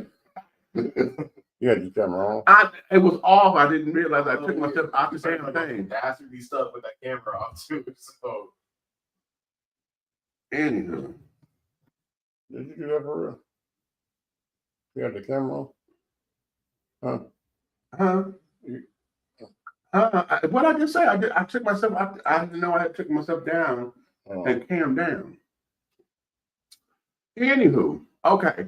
So now, like I said, we all of these particular things, right? And in all of this comes what we're talking about discipline and this new generation, because now my generation is here. So of course we want everything to be different for our children. So now our children and our children's children, they don't necessarily know discipline the way that we do. They know it a little differently. They know timeouts. They know sit in the corner. They know, oh no, we were still trying to send them to their room, but how do you send a child to their room as a punishment when everything is in their goddamn room? They got the TV, they got the Xbox, they got the this and that in their goddamn rooms. Well, hey, Okay. I told you. Remember I told you how I had the other house set up? Mm-hmm. He was in there. He went when he said go to the room. Right. You know, in his mind, he going, okay, well, I'm going Right. to invite him down and play Roblox. Right. But of course, you know, your generation is smarter than me. Right. Okay. Until you got in there and said, hey, It ain't powering up. is the internet on? Yeah, it works fine in here. Right. Right. Yeah, your four walls has no internet. Right. Okay. Exactly. So Read a book. you know, I want to. That's crazy. Right. But I want to say this, because see, when we were kids, it was our parents used to tell us that you forget I used to be you. Okay, remember when your parents came up and told you, especially if you were their carbon copy. If you were their carbon copy and they were able to tell you your next move before you made it. 2 weeks before you made it. Right, okay. If they were able to tell you your next move before you made it, that means what? Nobody thought about that. I thought, how do you know I'm going to do that? Damn it. Little nigga, I'm trying to tell you, I used to be you. You are a version of me that God want me to see what the hell I did to my parents. Okay? Because now I am the parent who now understands why the hell mama got or daddy got mad. Because little nigga, you should have been trying to think you trying to pull a fast one on me. And I'm the one that created the motherfucking stuff. I created this shit. And now you think you're doing something, and God helped you when you let your mouth run and think you could out-talk me or out-sync me in the goddamn stuff. It should be entertaining, really. To me, you know, but that's because I like the shit because I'm entertained by it. Because I be knowing, like, well, you know me. I tell you shit way in advance. Well, and it fucks you up. Well, no, it don't fuck me up. No, it don't fuck me up. What it does, what fucks me up is when they play into it, right? Because it doesn't give me an out. I'm like, I'm the cool unk, right? I'm the cool unk, and all the kids are calling me or whatever. Even with my, my sister's kids and Velvet, with the whole thing. Okay, right, okay. I'll sit back. I'm like, they will call, crazy, this, that, and other. I'm sitting up here trying to be, the voice of reason. I'm the one they call, because they can talk to me. They feel they can trust me. And they know that I'm not going to be the parental voice like that. I'm the one that Okay, let's talk about it. Let's dissect it. I'm going to take you at your word. Okay? I'm going to take you at your word. But God help you if I find out you lied to me. Ah! It is one thing to lie to your parents, and I'm trying to save you an ass whooping. But goddamn it, if I find out you lied to me when you didn't have to, that's going to be hell to pay. Because now you got to build your trust with me all over again. You got to build that. Okay. I have one nephew who when my mom passed, I had to squash my beef with him. Oh boy, you was ready to fight. Good. He was ready to fight. You or somebody. He probably was on an airplane like this. No. With my daughter's baby son. My daughter, my sister, but they were my kids. Well, her youngest, this little motherfucker really don't know who I am. And in all the sense of it, he said, well, hell, you wasn't here with me. You wasn't in the same house with me. You don't know me. I said, you know what? Okay, since you want to go there, little bitch, I'll tell you this. You better ask your mama who the fuck I am. I used to beat her ass, your auntie's ass, and your uncle's ass before you came along. Okay? And since you want to take this tone, my sister about to fuck him up, right? You know what I'm talking about. I said, no, let him get that out of his system, baby. Because he's been waiting on this. This is his moment. This is his moment. Let him have this motherfucker. I said, now you know what this means, don't you? I said, on site, nigga. On motherfucking site. I don't give a fuck what. We could be in the church, we could be in the synagogue, we could be in the goddamn rap concert. When I see you, when I motherfucking see you, I am beating your ass. What saved him is the fact my mama died. And so the next time I saw him, I had to go, we had to go take care of that. And I called him in the room. He came and he went, yes, sir. Everything in me was stirring, baby. I ready to get the fuck up. But I knew I was not. Now, to be fair, I was not in the right headspace for that ass whooping because I'm thinking about my mama. That wasn't on him. So I had to tell him, how the fuck you know not going? We gonna squash this because we got bigger fish to fry. Okay. And we all dealing with something. But the next time you feel motherfucking froggish and forget your motherfucking place in this family, I am the eldest child of all of them. You will never take that tone of voice with me again. As long as you stay black, as long as you are male, you will never take that motherfucking tone of voice with me again. Are we clear? Yes, sir. I said, I don't hear you, motherfucker. I need all the neighbors to understand who the fuck I am. Do you hear what the fuck I told you? Yes, sir. Mm-hmm. You don't do nothing.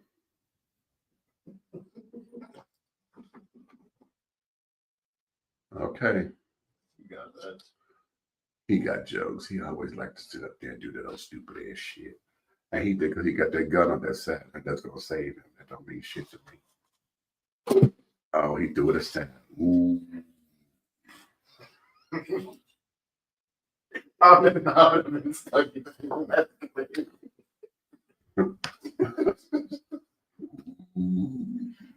Make sure that wasn't a factor. Okay, good. It don't have to be. That's the way. Did I flinch? You did.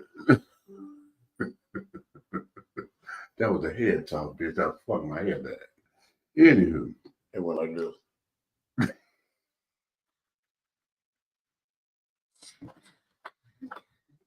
That was good.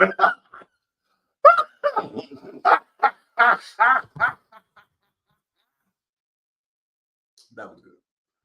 But all of that, y'all, is about this generation and how we have to take some responsibility in that, because we have allowed this generation. We taught them what they're doing. We gave them the tools for that, because we didn't nip it in the bud in the beginning.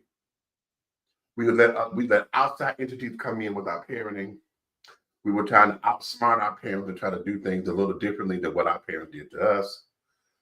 And if it ain't broke, don't fix it. Okay.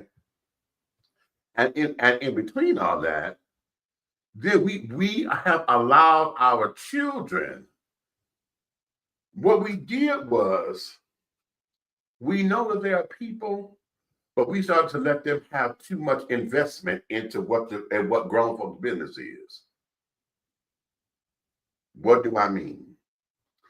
Anytime you start to let your kids start to be your friends or treat them like they're your good girlfriends or whatever, anytime your children start to know more about when you get your check and how the hell you do handle your business up in there, anytime your children are able to sit down there and run the household without you, because you gave them the keys and the this and the that to do it, that's on you. Let me flip the coin. Anytime you have allowed your shiftless ass kids to just sit up and not take care of them damn self because you babied them, anytime you allowed them to sit down there and to be pimps, ballers, and shot callers, and all they doing is clicking video games and shit, and they can sit there and tell you what they are and are not going to do. Anytime they can sit down there and you tell them to do something, they gonna tell you when they gonna do it, and you don't put that in check right then, bitch, that's on you. There is no way a child should sit up there and tell you in your house, oh yeah, I'll do it when I feel like it. Oh, I'm gonna do it with what? Your job, nigga, is to do what the fuck it is I tell you to do when I say do it. Well, the problem here, Meech, is, you mind if I step in? Oh, go right ahead, please. Well, thank you. Look, the problem right here is you gotta stop asking these bastards to do stuff and try to tell them. That's the problem right there. And it's crazy because I recently had this conversation with a friend of yours. You know, a new friend of yours that you met on a road trip. Okay. And she said, do you have to ask a MFer to eat? And I said, no.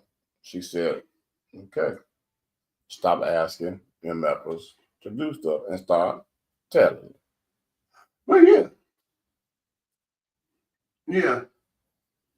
Yeah. Yeah. And here's the dynamic to that. And this is why this is significant. At least this is my theory. Let me stop acting like I'm. Well, come on, theory. All right. My theory on that is, for so long, the whole idea has been, the consequence is the yelling, the matter of factly. You know what I'm saying? For too long, there has never been a consequence behind the action. So if all I know you're going to do is huff and puff, and there's no consequence, oh, she don't mean that. You know what I'm saying? Oh, she just talking because I got on her nerves. I'll smooth things over. I'll go buy a Kit Kat, her favorite candy bar, and so she'll be all right. Nope, that's not gonna work. You know, and it becomes that, right? And as long as I can sit there and make them laugh or kiki a little bit, we good. We're not. Okay, we good. We're not. And and that becomes the pattern. And so when we deal with that, or how about this? Because I'm guilty of this. You huff and puff, and say what you're not gonna do, but you do it anyway. God damn, I'm so sick and tired of doing this motherfucking bullshit. I done told you I'm not cooking you no goddamn dinner right about now, but did you finna go up in here? What, you hungry? Damn it, I said I wasn't gonna cook this goddamn chicken when I'm hungry too. So shit, the fuck it is. You know, it becomes that.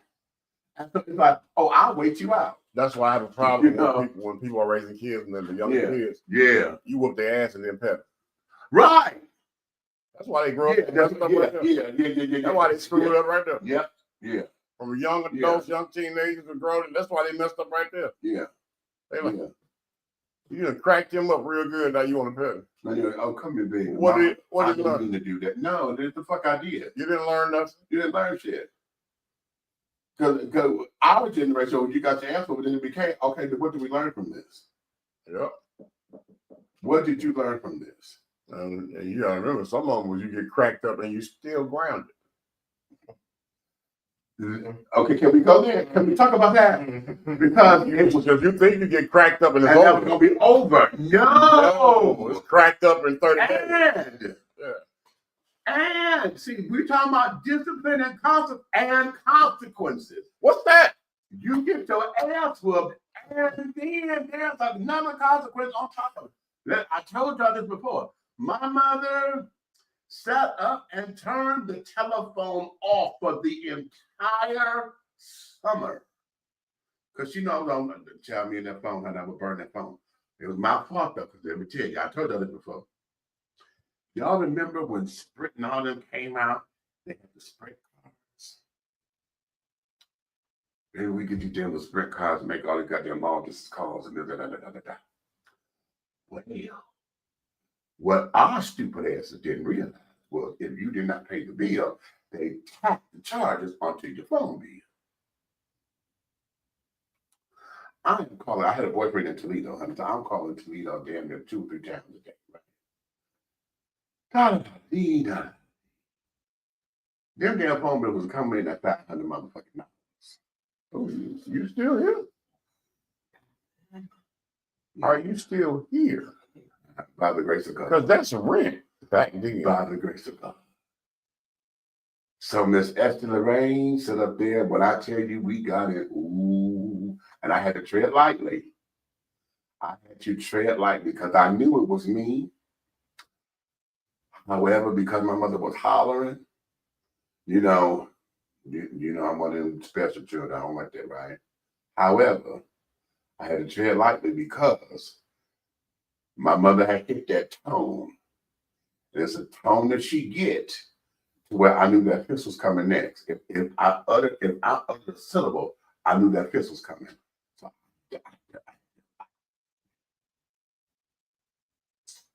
So what she did instead was she turned the phone off. She turned it off for the entire summer. At that time, we had payphones that used to call in. You could sit there, get somebody's telephone number, and they call the payphone, and it would ring, and you could call in. So we were still on Santa Rosa and Santa Rosa and Fullerton, y'all. I was down on Ewald Circle in Fullerton, right there from the ice cream shop at the phone booth. I would be out there hunting for 2 or 3 hours on the phone. And my mother would be like, what? She didn't know where I was. And then when she caught wind of where I was, she thought I was crazy as hell because I would be out there on the phone. And when somebody would come to the phone because they didn't have a phone, I'm like, okay, girl, wait a minute, let somebody use the phone, call me back in a minute. Because what we would do is we would call collect and say, state your name, and we would say the phone number 313 . Okay. And so if you didn't catch it the first time, let's say, would you accept the charge? You hit repeat so you can repeat. So then you sit up there and repeat the phone number. So then you write the phone number down. Then they say no, decline it, and then you stay right there. Then they call the number back. Boom, we on. Because at that time the phone was a quarter, so a quarter went a long way. Y'all still? Huh? Yeah. Still. What you say was stole? Yeah. Stealing? Calling back? Yeah. Okay. So after so long, I would feel sad for other people because they come out there. You still here? Girl, let me let this child use the phone. Call me back in a minute. I'll let them use the phone, and then they'll call me back. So that's what ended up happening for me. I ended up finding my way because I was going to do what I wanted to do. Okay. So you went out there and figured out how to still have your phone calls, Uh-huh. and you didn't take no critical thinking class. Exactly. Okay. Okay. Right. So because of that, my point is that a lot of times that there was what we had to go through, and the kids now we didn't instill that in them these days. We didn't instill that. We sat there and let our kids have their way. We let them express themselves. Okay. And we let them sit there and they let them feel and tell us how they feel and this, that, and other. And because that became a way of raising children. My biggest skin crawler. Uh-huh. That's not fair. Right. You know what's not fair, bastard? Right. What's not fair is the new J's came out, and before you came along, I was able to buy them when they come out. And then they hit you. But I didn't have to be here. Exactly. Right. And they don't want to say that with me because I'm very ignorant. Okay. I didn't ask to be here. I didn't ask to be here either, you know what I'm saying? Or maybe your mama should have been a little more excused, you know. Right. Okay. Could have left you on the If you seat. had swallowed you like I asked her, Right. you wouldn't be here. Exactly. Okay. You should have kept her head in the game. So. Right. So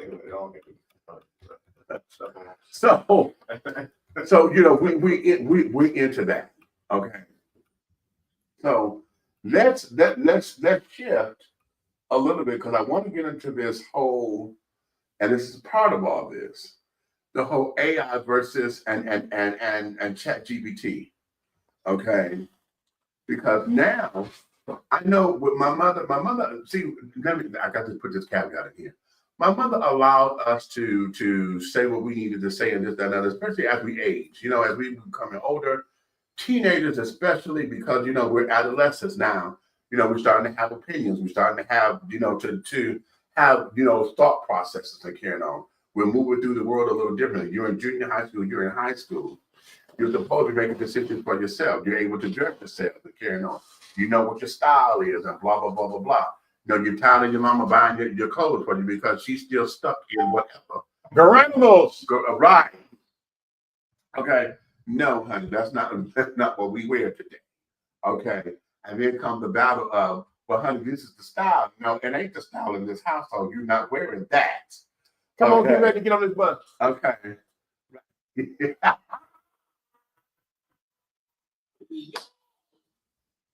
Not to spit on the thumb out baby.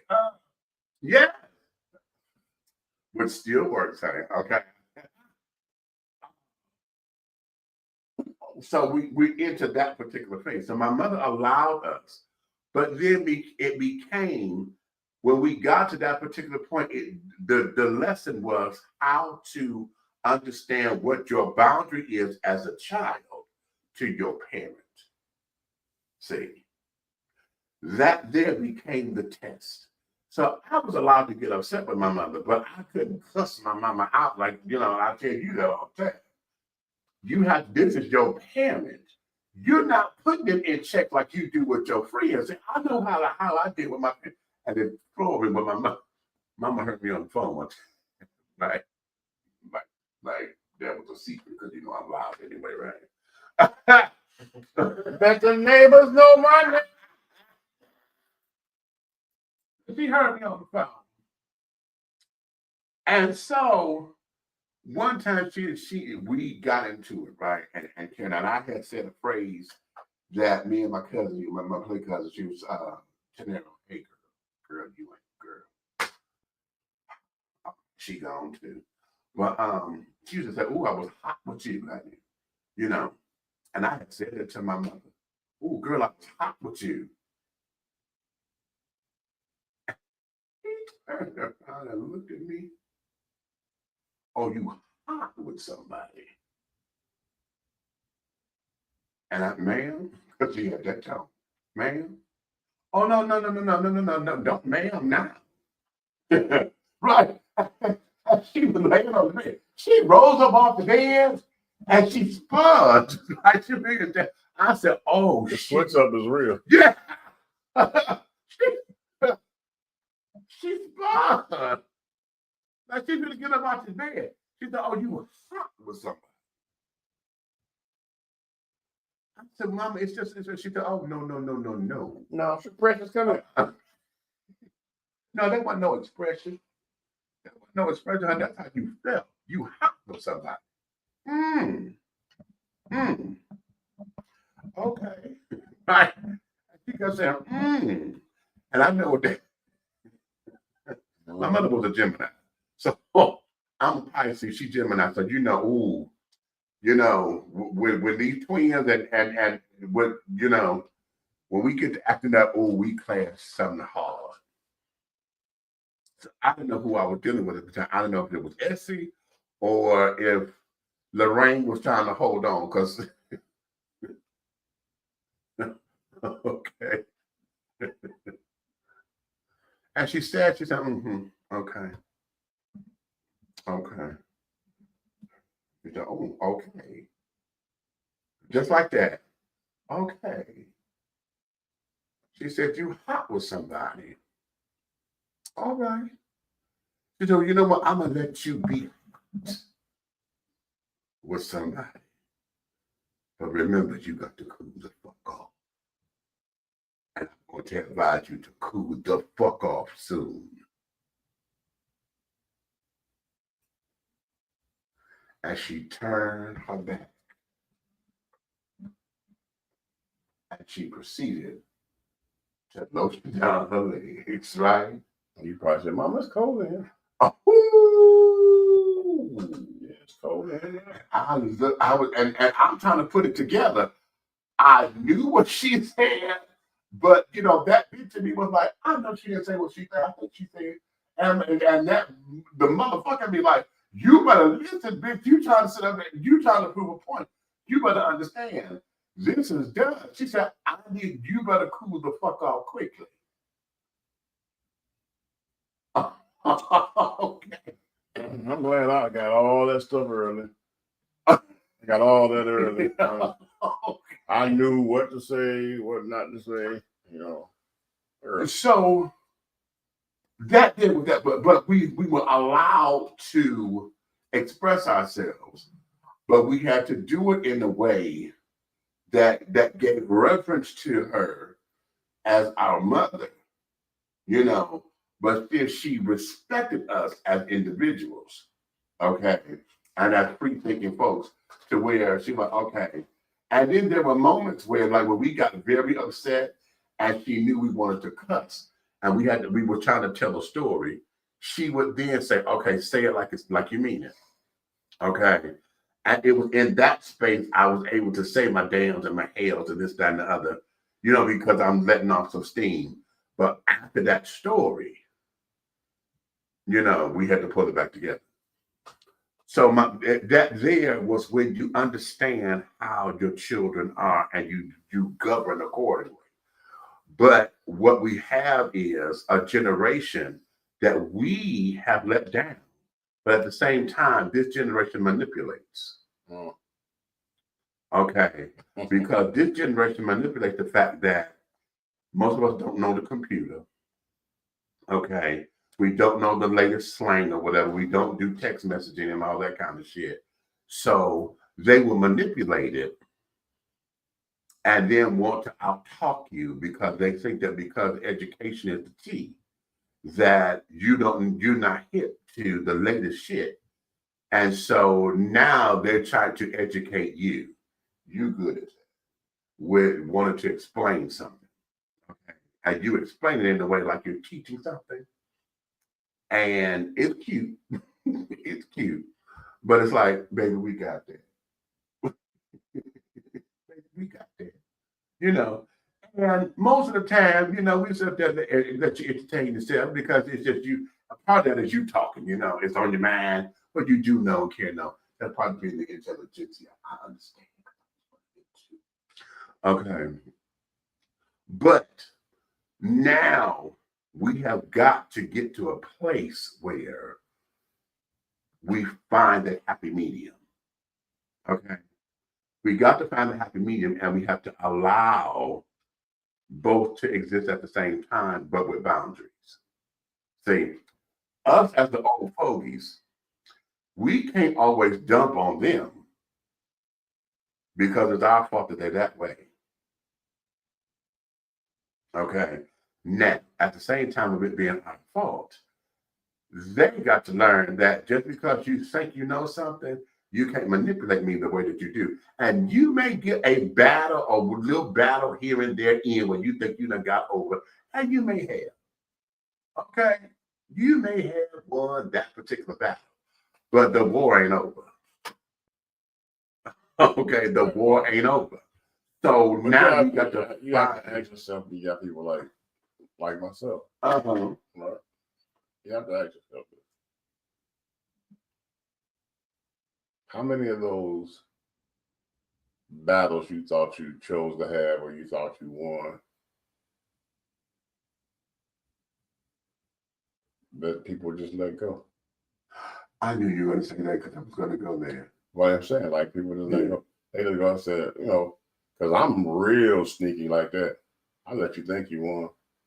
Right. Most parents do. I let you think you got away with it. I've been that way my whole parenting life. Parents I just be sitting back and I just be giggling. I be giggling my ass off, and I was like, That's the whole game.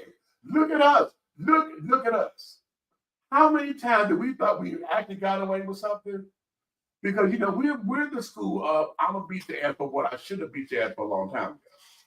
I remember I came in the house up from school. I'm gonna show you how parents are. I come in the house from school on a Friday. I go, you know, normally my normal Fridays come in and knock your homework out. Right. And switch up. If I'm going to shoot ball, I put on my regular ball clothes, whatever, you know, so whatever I got going on. Right. And I'm in the streets. Okay. This particular Friday I came in. Went downstairs. I started my homework, didn't finish it. Everything was still on the table where I do homework at. Right. Laid across my bed and fell asleep. Right. So I was sleeping really good to the point where I had got up, I guess, in the middle of the night to use the restroom or something. And I switched out of my clothes and I went on back to bed. Now, here's the issue.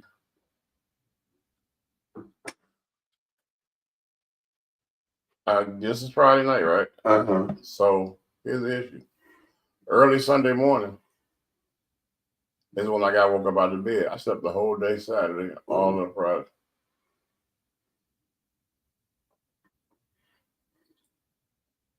He checked on me. And, you know, it was like, get up. You've been sleeping down here the whole week. You know, I hadn't been upstairs eating up. Right. So here's the crazy thing.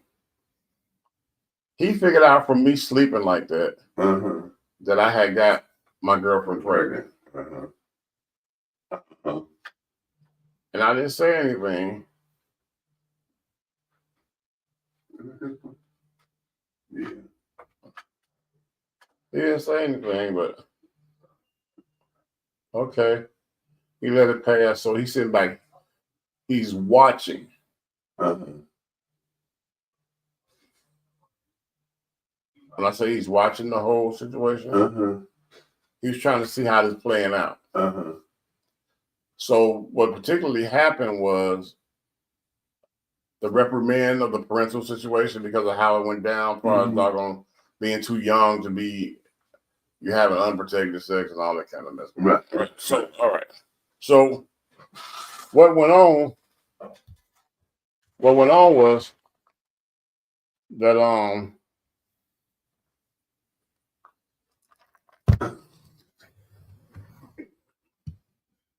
so what went on was the time for the abortion type thing. So here it is. I wanted to be the valiant man and say, okay, well, I'm going to cut school and go with her down here to support her because she didn't get there by herself. Her mom's at work. We're using her cousin's medical card because you use that card and get it free. Yeah, okay, whatever. So I ride with her. We take public transportation. Go down there. I'm with her all day, sitting there, the boohoo and crying before it's time to go in the back. I go back there for the exam, you know what I'm saying? Because she says okay. And then when it's time for them to start, take her on back, whatever, then I got to sit out front. And they'll let me know when she's about done. And I had to go out the building, and I got to go around the back because they let you out the back of the building. Okay. That's some stuff they've been doing for years. But Anonymity, yeah. But here's the game. Come back from that. It's still early now. All this going out early in the morning. Because we both been at school. Right? I can cut school to do this. Get her to the house. So I'm at her house. Playing the good. I guess I've been a good dude, you know what I'm saying? But anyway, waiting on her hand and foot, feeding her, you know what I'm saying? Got her propped up and then nothing to sit there. Just taking care of her so she didn't have to move around. So I looked at the clock and I felt like, okay, if I leave at this particular time, it looked like I'm getting home from school. So I'm getting home coming from this way. My school is that way. So I get on the bus. I walk to the main line. I walk and I come get on the bus. So when I get down where I normally get off the bus at the opposite side of the street, I get off the bus and I stand there. You gotta wait for the bus to go before you cross the street. Right. So I'm standing there. And it's a nice day. You know how when you screw it up, and even something as simple as the radio system in somebody's car, you know whose system that is? Yeah. So I'm standing there and I hear radio playing and everything, and I'm sitting there like this. Some said, Lavelle, please don't look to the right. Because if I'm standing here waiting for the bus to go by, that means traffic is at the stoplight right here. So I turned, and who was the first car headed towards the house? Of course. My dad. I turned and looked, I said, damn. So, because him being who I am today, why the fuck are you coming from that way? So, he said, hey, brother. I said, oh, hey. He was like, you want to ride to the house? I said, no, I'm good. I'm going to walk. This is probably the last time I'll be outside. But anyway, so I'm walking, speaking to people I didn't even like, taking my time. All right. Not the walk of shame. Oh, the walk of shame. I get to home, and when I get home, I'm praying that God sent him upstairs to his apartment so I can come in and go straight on down to my room. Because by this time, guess what? I can shake a leg or whatever, and I can get on back out the door. I'm trying to buy myself 24 hours. All right. But so when I come in, he didn't go upstairs. Of course not. He's sitting at the end of the table over here. You know how you walk in a room, you can't see around that corner. He's sitting at the table. He got little cookies and milk, and he's chilling. And I reached the door because the door is right here before you get to him. So I'm thinking I can open my door and go on down the basement. I open that door, and the cringe of my name spoken by my father. And the way he spoke it, I knew that I was going to die. When he said, Laval.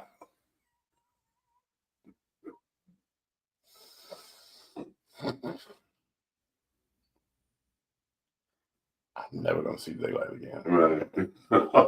So here it is. He said, come here, let me talk to you. So I come upstairs, I said, yeah, what's up? What's going on? He was like, sit down. And I said, okay. So I sit down, I'm like, what's happening? He says, I'm confused. And when he do this right here, it's going to be a mind-screwing game. Yeah. So he's going, I'm confused.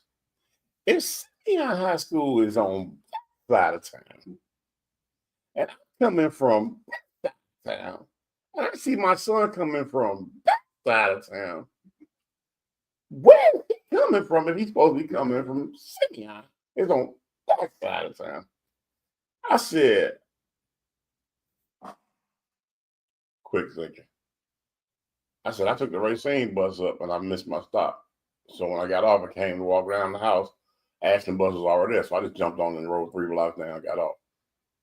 School, you know, got the pass, which is true. That can happen. I know. So he was like this. He said, "Oh, okay." And he looked. He was like, he said, "I can see that if you tired from school, you might have dozed off or missed it, or you know what I'm saying, playing on the bus." I said, "I can see that." He was like, "I see that." He said, "But what I can't see is that before you got to the house, I called the school and you was absent today." I said, "Ooh, well." God damn it. And to this day, sitting in this seat, that's exactly who I am. Yeah, you became him. And so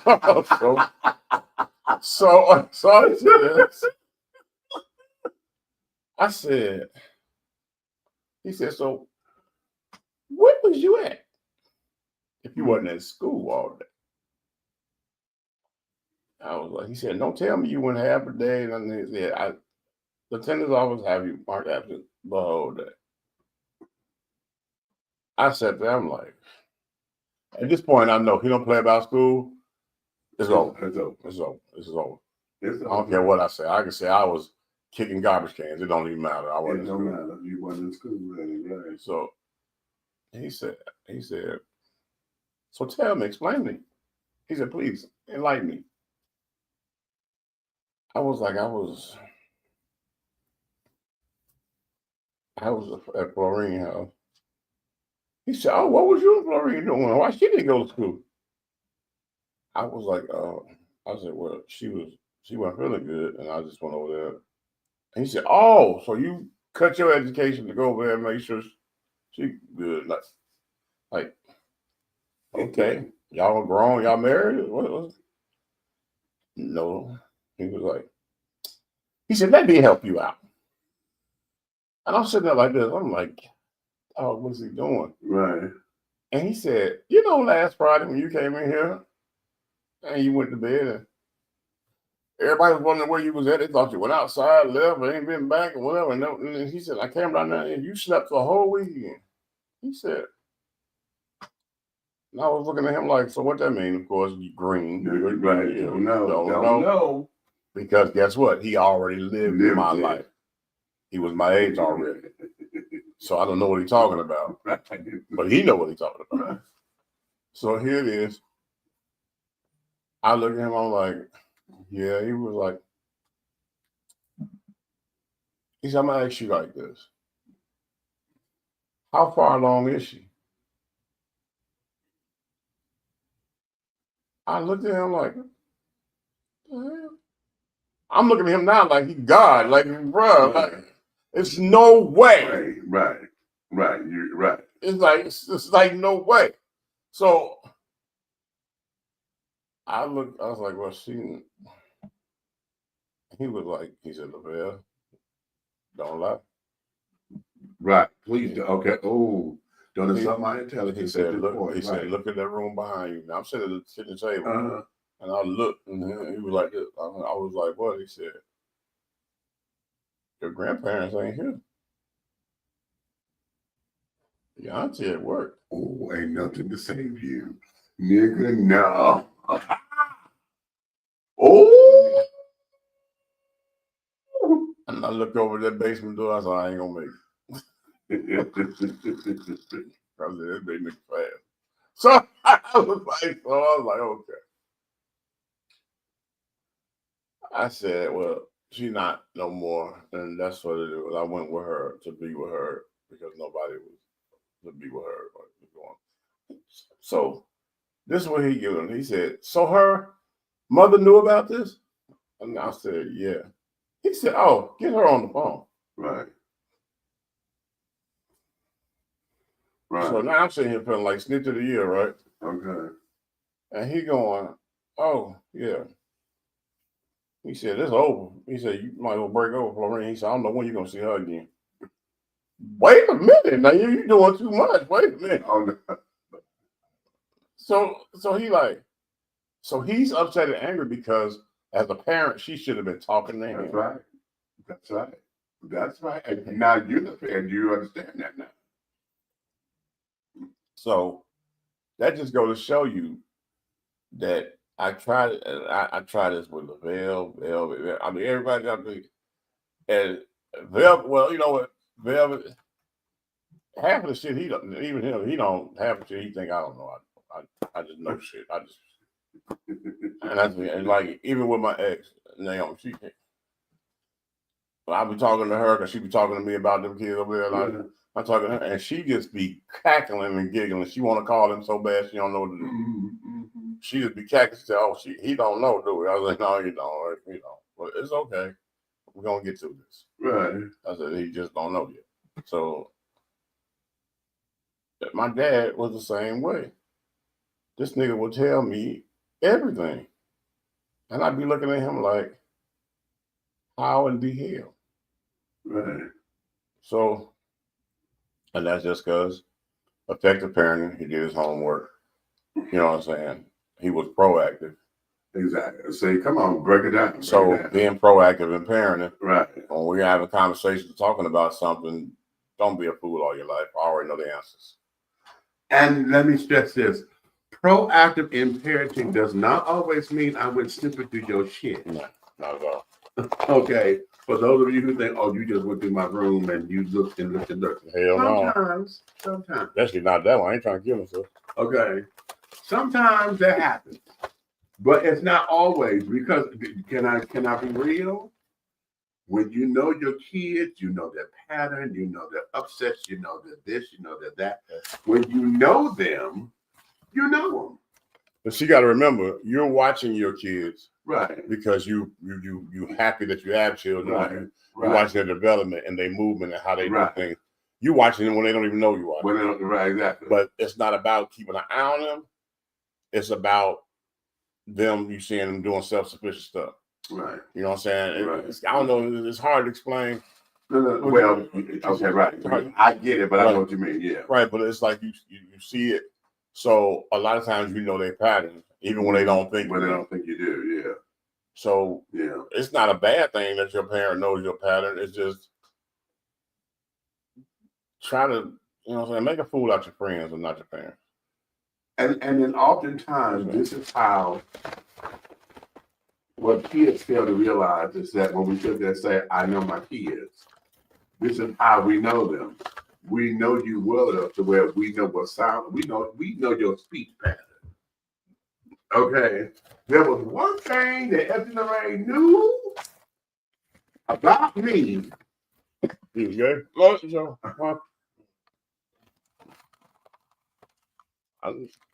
two things. Right. There you go. Okay. You know, it's hard to win when you.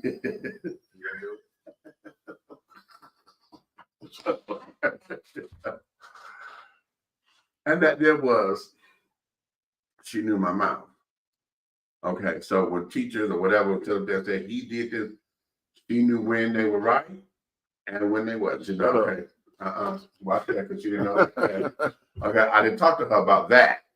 Okay, almost, but not that. Okay. Did you send that picture or something? So when they know, they know. Okay. And that's what effective parenting is, when you sit up there and know. Now, let me talk about effective children. Children also know their parents. You know what buttons to push. This is how we're able to get away with shit that we get away with. Because you know what buttons to push. You know, yes, what age to go to. Before, now, that hurt me say, I knew that tone that mama got to where if I did something, I knew that shit was coming, right? So I knew where the edge was. Okay. And so to stay clear, I stayed below the radar. Hard to do. Don't poke the bear. See? Can I pet that dog? Wait a minute. Do I still got that up in here? Did y'all see that? Wait a minute, honey. Because that's classic. That there's fucking classic. Please say I got it. I hope I didn't delete that. Oh, please. Please. Okay. Can I pet that dog? No. Can I pet that dog? No. Can I pet that dog? No, he's Can I sleeping. pet that dog? A bullshit? A bullshit? A bullshit. A bullshit. What?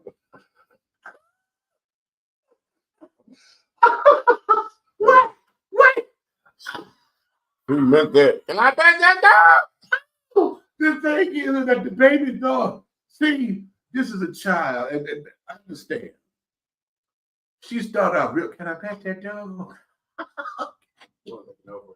She wasn't taking no one answer, but she thought that if she got louder, she could make a point.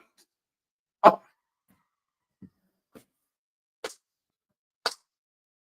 Can I pet that dog? Can I pet that dog? Can I pet that dog? What's that mean? No. I don't care how loud you get. The answer is still the same. Now the baby didn't understand. She just wanted to pet the dog because it was cute. It's a bear. It's a bear. Oh, poor baby. Just let her pet that dog. Just pet that dog.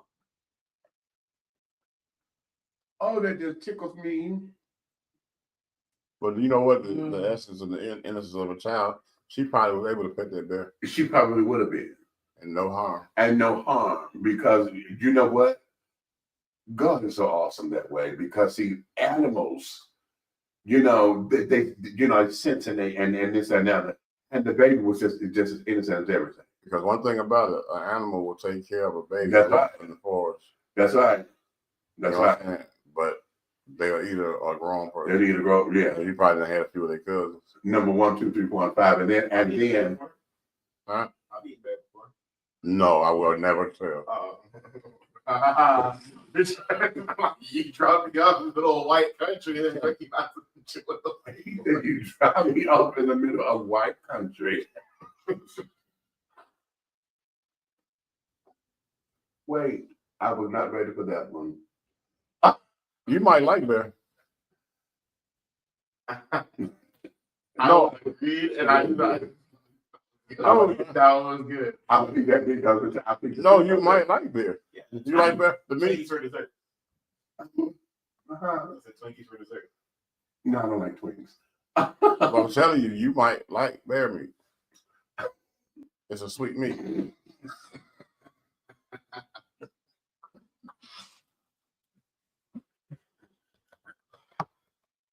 That was good. That's good. That was good. God damn, that's good. You can look it up. It says sweet meat. Yo, speaking of sweet, never mind. I can't even. I don't even like. I'm just saying. That's the oh no, that's the perfect double entendre here. Go ahead. About like abuse. Go ahead. Like abuse is bad. Boo, you know, boo, boo, boo. But we did get Michael Jackson from abuse if we really think about it. So maybe Joe Jackson. Oh, you went there. Okay. He tried to find the silver lining in the rainbow. Okay, so here we go. There's a silver lining because Anime Bullock, she became She was Tina Turner. She became Okay, but you know what? She got Can woman. let's look at that. Let's look at that. Because that there becomes a valid point. And this here, I'm not gonna say it's a wolf mindset, but what happens is that we look at how we are not defined by our tragedies, because out of something horrible became something that was effective for whatever Michael Jackson, Tina Turner, oh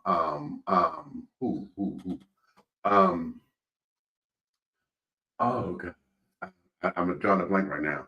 But you know, those who come from such an abyss of horror, you know, and yet they were able to overcome that.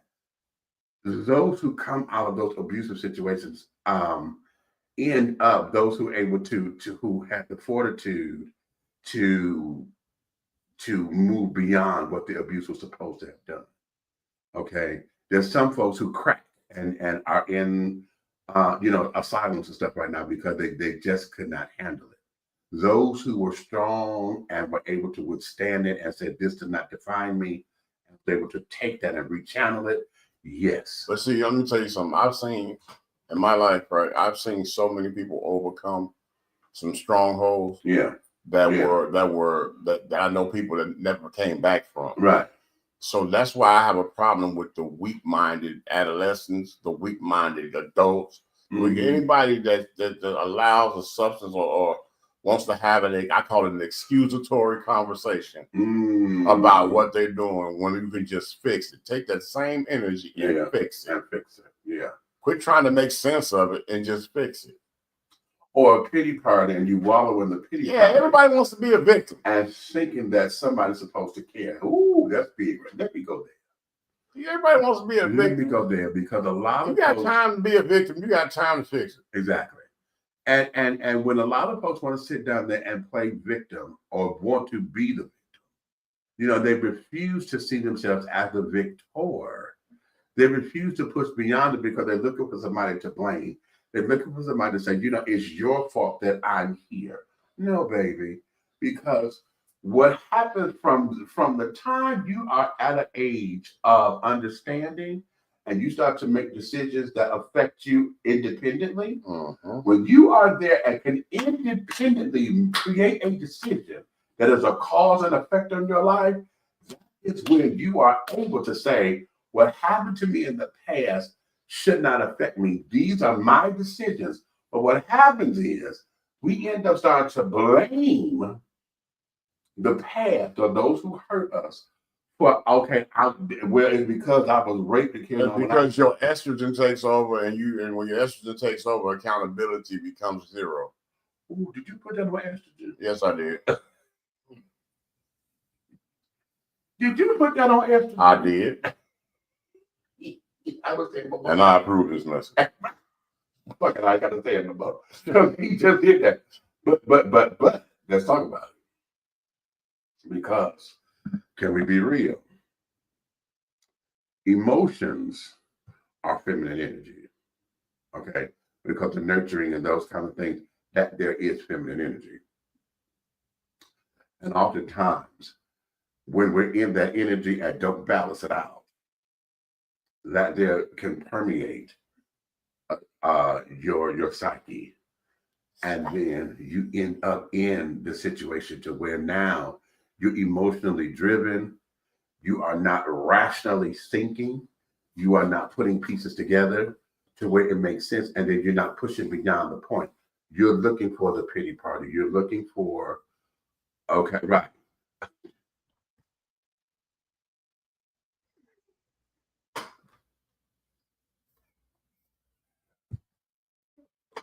What's wrong?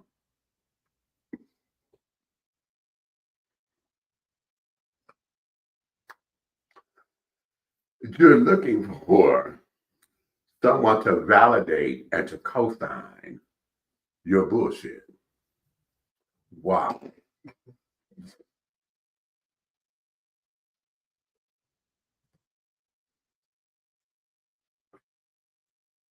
Let's see that. Quick thinking.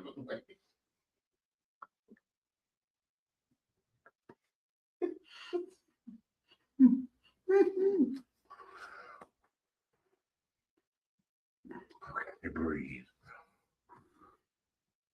I'm trying to help the people that's high. Oftentimes, oftentimes, like I said, you want folks to believe your bullshit. You want folks to sit down there and to co-sign it so that you can have your misery loves company party. You want someone to, and then what it is, you want to be validated in your hurt. And you've already been validated in your hurt because it's in the past.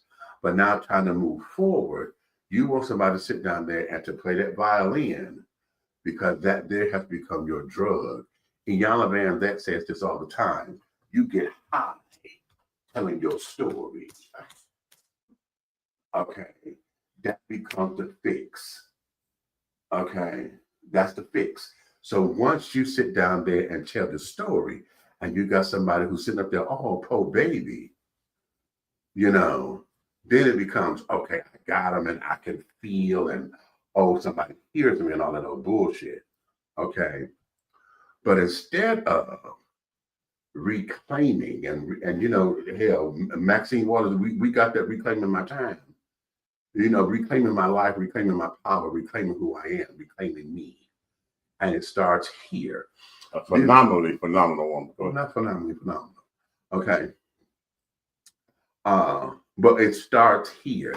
There's an expression that says today is the first day of the rest of your life. When you start today and be like, you know what, I can make a better choice. I can now move here. I can do this because I choose to make a stance and I choose to not let my past dictate my future. My past was required to get me here. All of that made me who I am today. Now I get to choose who I could be tomorrow. You have to go to the University of BS in order to get the hard degree. Ooh. Period. That's all it is. You know, you can't be cushioned all your life and then expect to understand what a hard knock world is. What a hard knock world is, because if you cushion all the time, when the hard knock hit, it's going. Then you're gonna get broke down. You're gonna get broke. Okay, because it's not a comfortable thing, and that's what our generation tried to tell the younger generation. But the younger generation is in this thing of it's not gonna happen that way, because if it didn't work for y'all, we're trying to choose a different path because that didn't work for y'all. We see it didn't work. Y'all been doing the same shit over and over and over. It didn't work. But what we're trying to do is find the path. But what they're doing is finding a path, which means that every day becomes a struggle because they're learning how to do it. Outside of saying, okay, you know what? They did it this way. Let me see what in this did not work. Okay, what they do is they just throw it away. That shit ain't work for y'all, so we're not gonna do it like that. Instead of saying, okay, if this didn't work this way, how about if we do this, but instead of doing that, we add this here, and let's see if that works in that particular place. They don't try to do that. What they do is discard. And so now it becomes a bumping heads, because it's like, well, you don't respect me as a man or a woman because I have my own mind. I'm trying to do this my way. No, what you're doing is fucking up. You don't have a mind at that age. You have a petri dish. You're growing up. Not a petri dish. No, okay. Now wait a minute. Hold on. Let's change our vocabulary with that, because one of the things that we have to give them credit for is that they're coming into the world where God done brought them here a little bit smarter than we were. Yeah, because they're the best scammers I've ever seen. Okay, well, not just scammers, but they had to come down here. God brought them here to deal with the world is today. But you got to remember that their mentality is right now, and then tomorrow comes. Right, but that's where we come in. We come in to let them know, how to prepare for tomorrow. And part of us that's where part of us have failed. A lot of us, we parenting for us was through osmosis. I think you and I were the generation that started there. I want to be different from my parents. Not as kids, because our parents were. I've heard that from different people that I grew up around. But I've never said that. Okay. I've never said that, because I'm gonna be honest with you.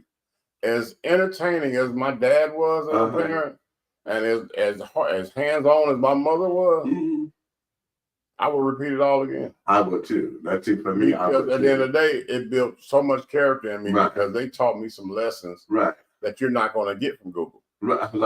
Now, honestly, I would too, because now what would I tweak? I would probably tweak how we communicated better with my father, because we're developing now. But I wouldn't change anything of how I was raised, because I see how it worked. What happens is those who changed it, this is what we got. But see, I watched my parents, my mom and my dad, co-parent better than I've seen parents live in the same house. Now, how about that? And that's real. That's real crazy. Now, that's to this day, I still say that's crazy. Go right there. How I seen them work like a machine, Right. and was not in the same house. Right. And it's a reason they weren't in the same house because first they were too young to have a child. How about My that? mother had me at 16 years See? old. Uh-huh. Okay. Uh-huh. So my dad at 16 ain't ready to sit down nowhere. Hello. So at the end of the day, I'm a grown man right now. I'm thinking you can't hold it against a young man. 16. What are you supposed Right. to sit down now and stay in and Right. run in the bar with you? Come on with that my 3 son Brady Bunch crap. Come on, just Right. cut that out. Just Right. cut it out right now. Right. Okay. Right. The Right. reality of it is Right. they had life experimentation, and guess what came? Me. So here I Right. am now. I didn't ask to be here, but I'm here. And I was well taken care of by the both of them. Right. So the responsibility factor, they didn't turn away from it. Right. They didn't drop it off at my grandmama's house. Right. Right. That was the crazy thing that started developing when I was older, watching people have kids. And they drop them off. She already raised you. Or now for those who dropped off, and then we had those grandparents who had to step in because you were fucking up your life. Oh yeah, the crack Came in, so they came in because they didn't want the babies in the system. So like, give me this baby because you don't know what the hell you're doing, kind of thing. So go ahead. I feel like because like whenever you guys say like my generation, right, about me, I feel is different because I feel like an anomaly to my generation because of that critical thinking type of deal. I had to be given that. I wasn't like just like phone. Here's the answer. Here's the answer. Here's the answer. I actually do critical thinking on my own type because my pops wasn't necessarily in the house, but I was still taken care of like financially and like that. But my mom wasn't really like a hands-on type of parent, what I mean? So it was more so like figure shit out on your own. And I figure shit out on my own, you know what I'm saying? So like whenever like I hear like about how this person has like no critical thinking skills or doesn't think for themselves, I just like, all right.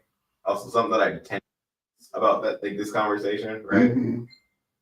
Y'all's generation and like millennials tends to talk about Gen Z and Gen Alpha way more than we even think about talking about your generation. You know what I mean? So it's like, yeah, because y'all selfish. I wouldn't say that's a selfish thing because my thing is like if I see somebody doing something stupid on the street, I actually see them doing something stupid, but I'm not gonna sit here and like talk about it. You know what I'm saying? I don't really care. I'm gonna let them be stupid.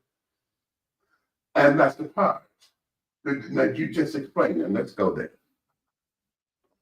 Why we talk about it is because we see it, and a lot of us talking is because we really want to get to them, but we know if we approach them, it's going to be a motherfucking issue.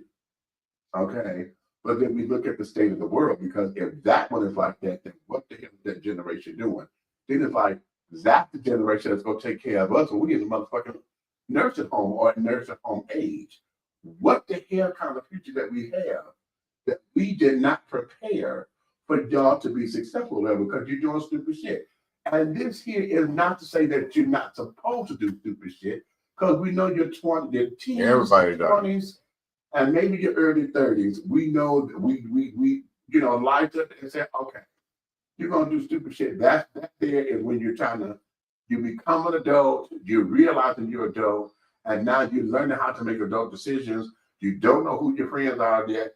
This is that era where you start to find out what the hell we've been saying all the time about life. Okay? Because now life is lifing. Because the crazy thing about it is, and Mason, I want you to hear this clearly and put it in the file back in your head. The crazy thing about everything that you fight will come back to bite you in your ass later. God damn. Everything that you fight. Yeah. You can fight all the hell you want to and not like nothing nobody's saying, but it's going to come back to your ass so hard, you're going to be like, damn, he was sure told me that. Okay, this is what I need to do then. You're going to reference back to some shit that you tried to hate. Right, right. Oh, yeah. Oh, and you know what? Can I give you this too? Because you ain't no different from me, because it's exactly what I did. When you reference back to it, you're gonna get even madder about it, because you're like, damn, they was right. Yeah, you're gonna be that. And, okay. And then another thing too, depending on where you at, you know what I'm saying, I say emotionally as a human being, a lot of times people have been so rotten to their parents. Right. It fucks them up when they say, oh, damn. They try to tell me that. Tell me.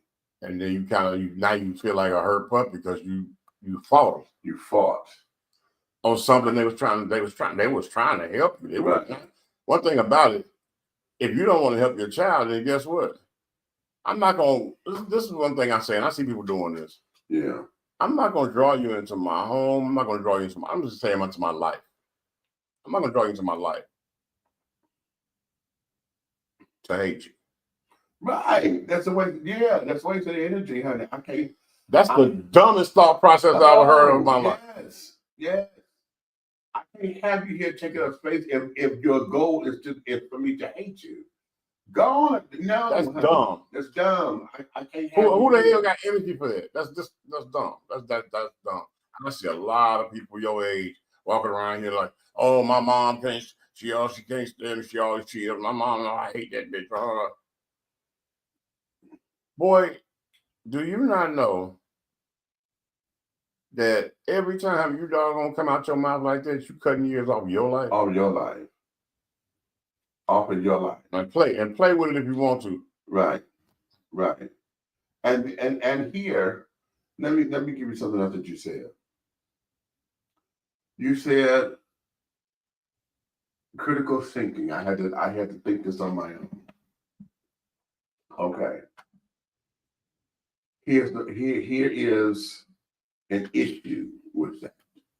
I'm sorry, go ahead. Your shirt look like an AMF bowling shirt, but go ahead. Okay. The issue with it is because you have established yourself in that mindset to where I'm thinking on my own, you don't allow, or at least you have given us the interpretation that allowing someone else to feed into you is a no-go.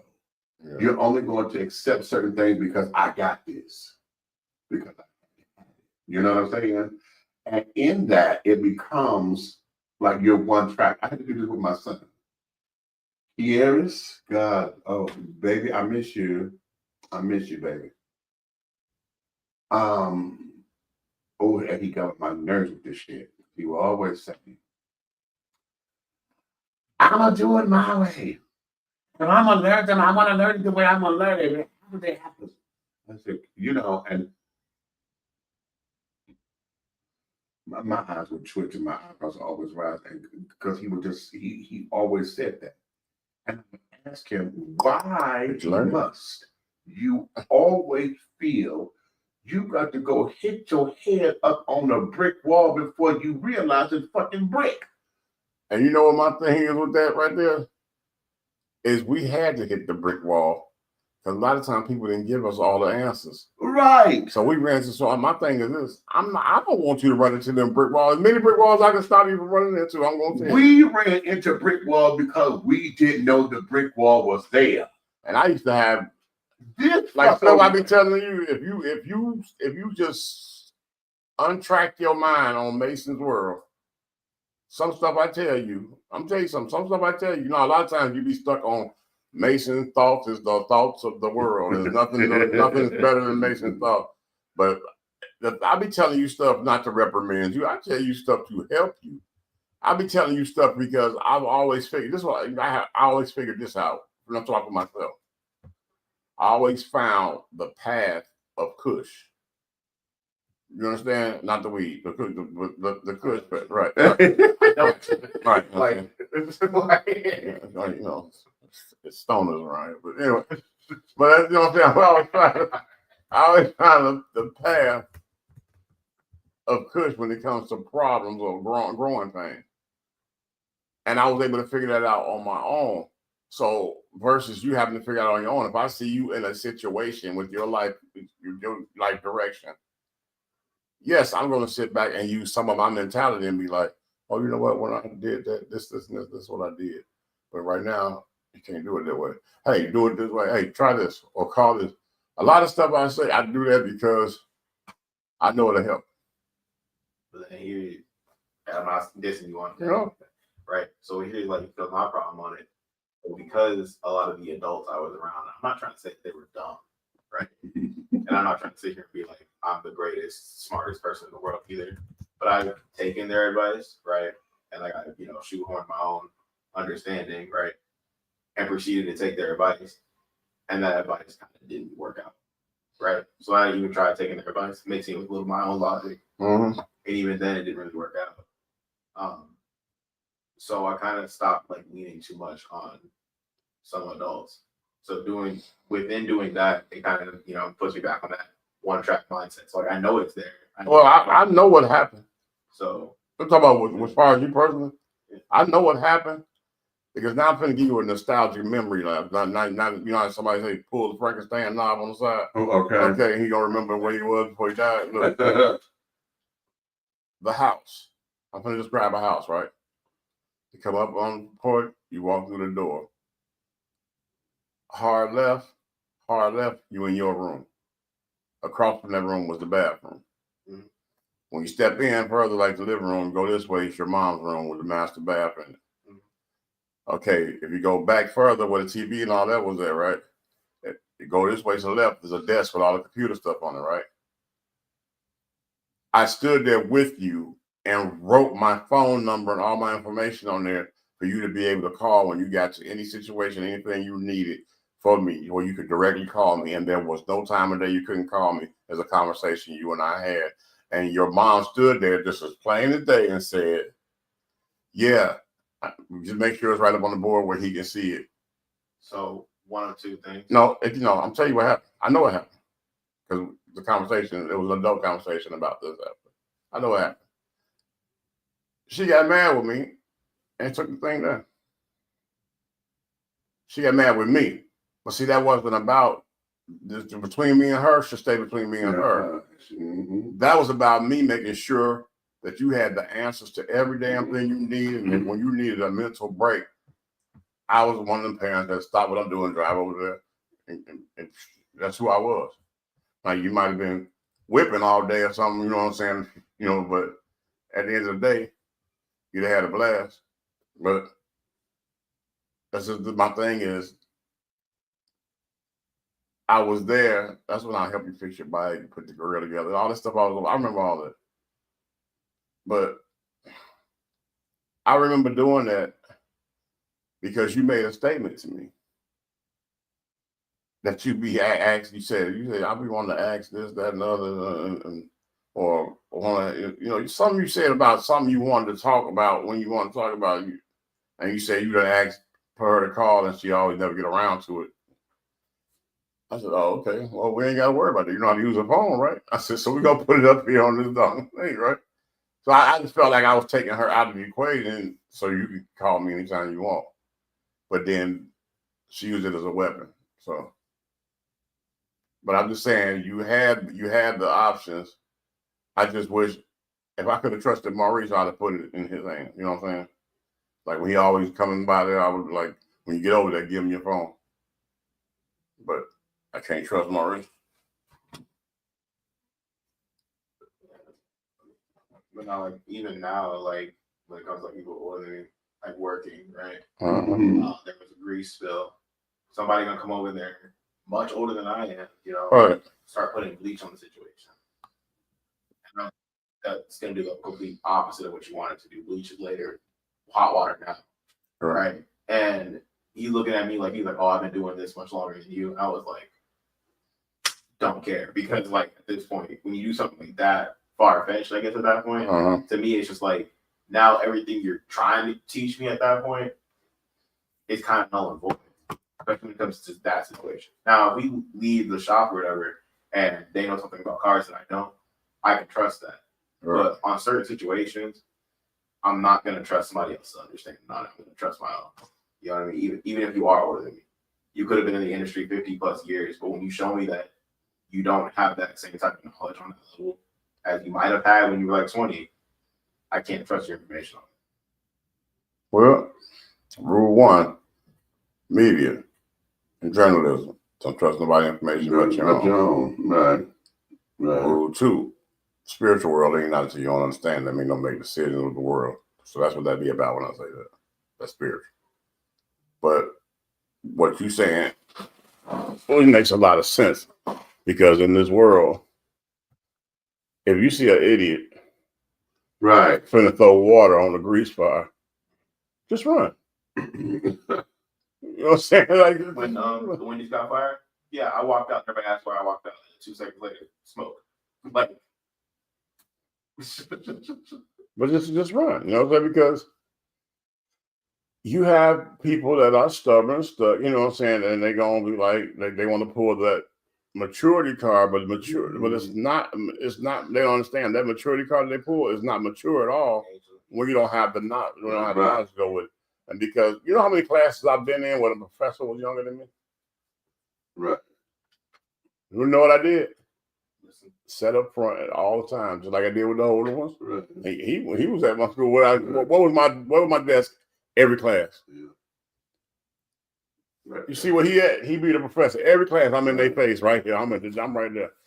I would walk in and new people come and they sit down. Somebody be like, "Hey man, don't sit there. That's Big Red chair." They know that. I don't care what class it is. Right. You know why? Because I didn't care if they sent somebody in there 18 years old and you done made to be a professor. Your job is to teach, and it becomes that. And here, this is why I was telling you the other day, why my generation, we had to change our language just a little bit, because, like I told you, you know, my generation, we came from. Well, our parents tell me, you ain't. I would say, "Oh, child, you get on my nerves. You ain't got no damn nerves." Oh yeah. I think you got nerves. You ain't got no goddamn nerves. When they say that, okay. And so now, because of the world that we live in now, you know, where everything is just way, y'all get stressed out because y'all ain't got a lot of likes or whatever, but that's the world that we live in because everything is here. Folks are killing themselves because nobody's liking their video and carrying on. Folks are sitting up there, you have been cyberbullied because not only is your school bullying you, but hell, folks are sitting up there, don't even know you, sit up there saying, damn, you fucked up and this, that, and the other. And all of that is here at your computer on your phone. So all that weighs in, and when you're isolated. I'm sorry. Go ahead. I'm sorry, because I always thought it was funny as hell. It's like, that's somebody I don't actually know is going to irritate me mentally. I don't listen. Yeah, because I used to try to wonder that too. How do you do it? But computer courage. oh my God, you can turn it off. It's so crazy. Right. Right. But a lot of people, if this is their world, okay, if this is their world, and this is everything to them, and we got filters and everything to sit there to make sure I'm liking this and liking that, and we got Instagram and everything to where everything is about a picture and the filter and the this and the that. Okay, everything now is about content creating. Okay, create my content. Okay. You know, we're here to where now this has become a real life. I mean, hell, content creation now is a 7-figure income. For some, for those who make it, not these. Whew, Jesus. The mentality, no, and I'm not getting on you, Mason, because it's 1,000, 10 million that think because they see the people who made it on the social media that they don't need to over-educate themselves or career educate themselves. Right. They think that they did it. So if it was that easy, we would never struggle. Nobody would struggle. Nobody would. But see, in entertainment, this is what we tell you. It's the same game. It's just that it's a 2.3.5 right now because everything is here. You got to pay your dues somewhere. You got to understand the game, get in it. And that's the problem I have. They don't want to do the work. Listen, I marvel at my sister T.S. Madison. I marvel at my sister Punky Dineva. I love my sister Lonnie B. I love my sister, honey, Miss Tim Bay. Okay. All of those children, honey, are on the rainbow spectrum, honey, and they are gurus at this their online shit. Okay. My numbers are nowhere near what their numbers are. But you got to remember something. Okay. Think about this. And there's got to be some truth in it. Mm-hmm. Most of them that make it that far or whatever, an overnight success and all that, It's not an overnight success. It's not overnight success. Most of them have other incomes that were supporting them. You weren't sitting there starving to death till you got $1 million. No. Because listen, you understand what I'm saying? You wasn't sitting there like, you ain't got nothing to eat, nothing. Became the internet sensation that she became because she started like this, talking about her porn industry. Oh, sex sales, yeah. Okay, well, she had her own porn industry as a trans woman. She was telling you what was coming up next. Did you see this clip? Go to my site, bigdick.com, bigdickbig.com. And all right, what time is it? And so that would be what this was. So it started off just as conversation to market her adult entertainment. It took off because now, she arguing and carrying on and this, that, and the other. But then she found Vine. We got to remember, but freaks don't come in the tax bracket. So right. So they don't have a tax bracket. So, but that was her. Funky Dineva started, it was a joke. She started as a joke. She put a wig on as a lipstick being funny. Okay, because she thought that was going to be funny. Girl, my hair is laid like, as she would do the Housewives reviews. Picked up. But it took a minute. Okay, it took a minute. And it picked up because... But everybody got that same... Right. But the thing is, don't sit here and look at these people and not feed yourself. But to your point, that they had other shit going, because it wasn't this that did it. They were working it where she had this particular business before all this kicked, And these kids now think that, content creation is everything. Oh, they think scamming is a career. A career. And guess what? When you see the new line of these new federal laws for scamming, right, 26, right, pull it if you want to, right. Child, listen. The most pettiest one got 10 years. How about it? Pull it if you want to. So that's where we are with all of that. Now I want to get into the whole AI, the ChatGPT, but we are 2 hours and 40 minutes into the damn show. We are done. And no, we're pretty good to shut this down. We do the AI and ChatGPT on the next go round because it's going to be. But I had read had never used ChatGPT. Didn't need to. Okay, today was his first day. That's what I'm saying. We're going to be fun. So now, I'm messing with. Just for his experience, we're going to get into that. But we're going to save that until another time. So right now, what we're going to do here. Hey, who is this right here with the green? Wait a minute. We know that first. Hold on. This person here? Yeah. No, this is somebody who came in. I don't know who that is. I know exactly who it is. Okay, go ahead. Okay. Ain't nothing going on. Tread lightly. Okay. So what we're going to do, I'm going to give you a homework assignment, honey. And I want you guys to go through and have this discussion about discipline versus having a terrible life. Oh, my life was so terrible. Did y'all remember the Fresh Prince of Bel-Air, the comedy with Will Smith? And remember how Hillary thought that it was such a travesty, honey, that she had to learn how to cook or whatever when Jeffrey wasn't there, and how she broke down into pieces and all that old bullshit, and how it was a travesty. Honey. Oh my God, because imagine that for somebody who lives what we consider to be privileged, but they don't know struggle. There was an episode where she didn't know how to order pizza. Exactly. She was like, what am I supposed to do? Right. Imagine that. Remember when folks were killing themselves because the stock market crashed just recently? Okay, white folks jumping off of buildings because they did not know how to be poor. Remember how it was during the pandemic when folks did not know how to sit down there and be without. Okay, when the food stamps shut down, nobody knew how to listen. We are resilient folks, and those of us who know about something can come through and make some things happen. Those who don't, they crumble.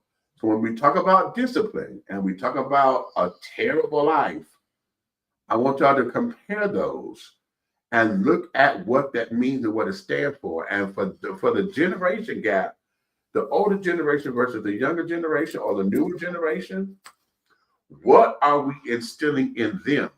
Because the newer generation is going to become us in about 20 years. How about that? Okay. In 20 years, this new generation that we're talking about that don't know shit, quote unquote, they're going to be us. What are we instilling in them that's going to prepare them to be us at our age and we become our parents? Huh? Yeah. The circle of life, I think. So while you guys are, that's going to be your homework assignment, to sit down there and have that. So right now, what we're going to do, we're going to let you guys go back on into your work. It is right now, the witching hour is 3 minutes away. So I know those of you who still curling your hair, putting on your freakum dress and carrying on to go outside into the cold, to go to the club. Honey, put your leg warmers on, take them off when you get to the club. Okay. Check his ID. He said leg warmer. Or put some stockings on those legs, girls. For those of you who want to wear mini dresses and shit and no Leggings. Okay. Make sure you wear control tops if you ain't wearing panties, honey, because that damn stockings is not cute on your JJ. Okay.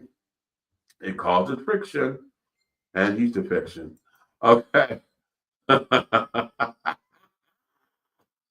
So anyway, honey, you may finish all of your crumpets down because the tea has been dished, and you've been dishing tea. With Big Meats and the big guy ally over there, that was the big red fella here with us, doing our thing, honey. If you love us like you say you do, honey, I want you to tell all your friends to come over to like, subscribe, and to share this information. Come on into the conversation with us. But if you hated us, didn't like what was said, honey, or whatever the case may be, you can tell all of your motherfucking enemies to come over here to like, subscribe, and to share, because everything that we're doing over here at 3 the hard way, honey, you know I love saying that, the syndicate.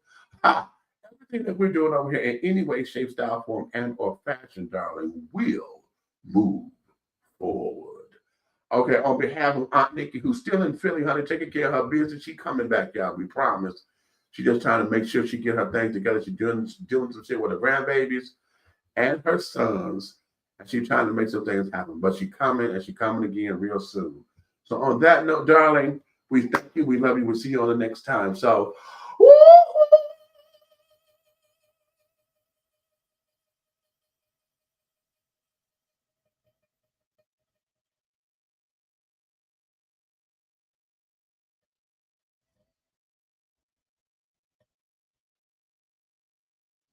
I knew it. And see, I knew I was going to get that. I felt that bad.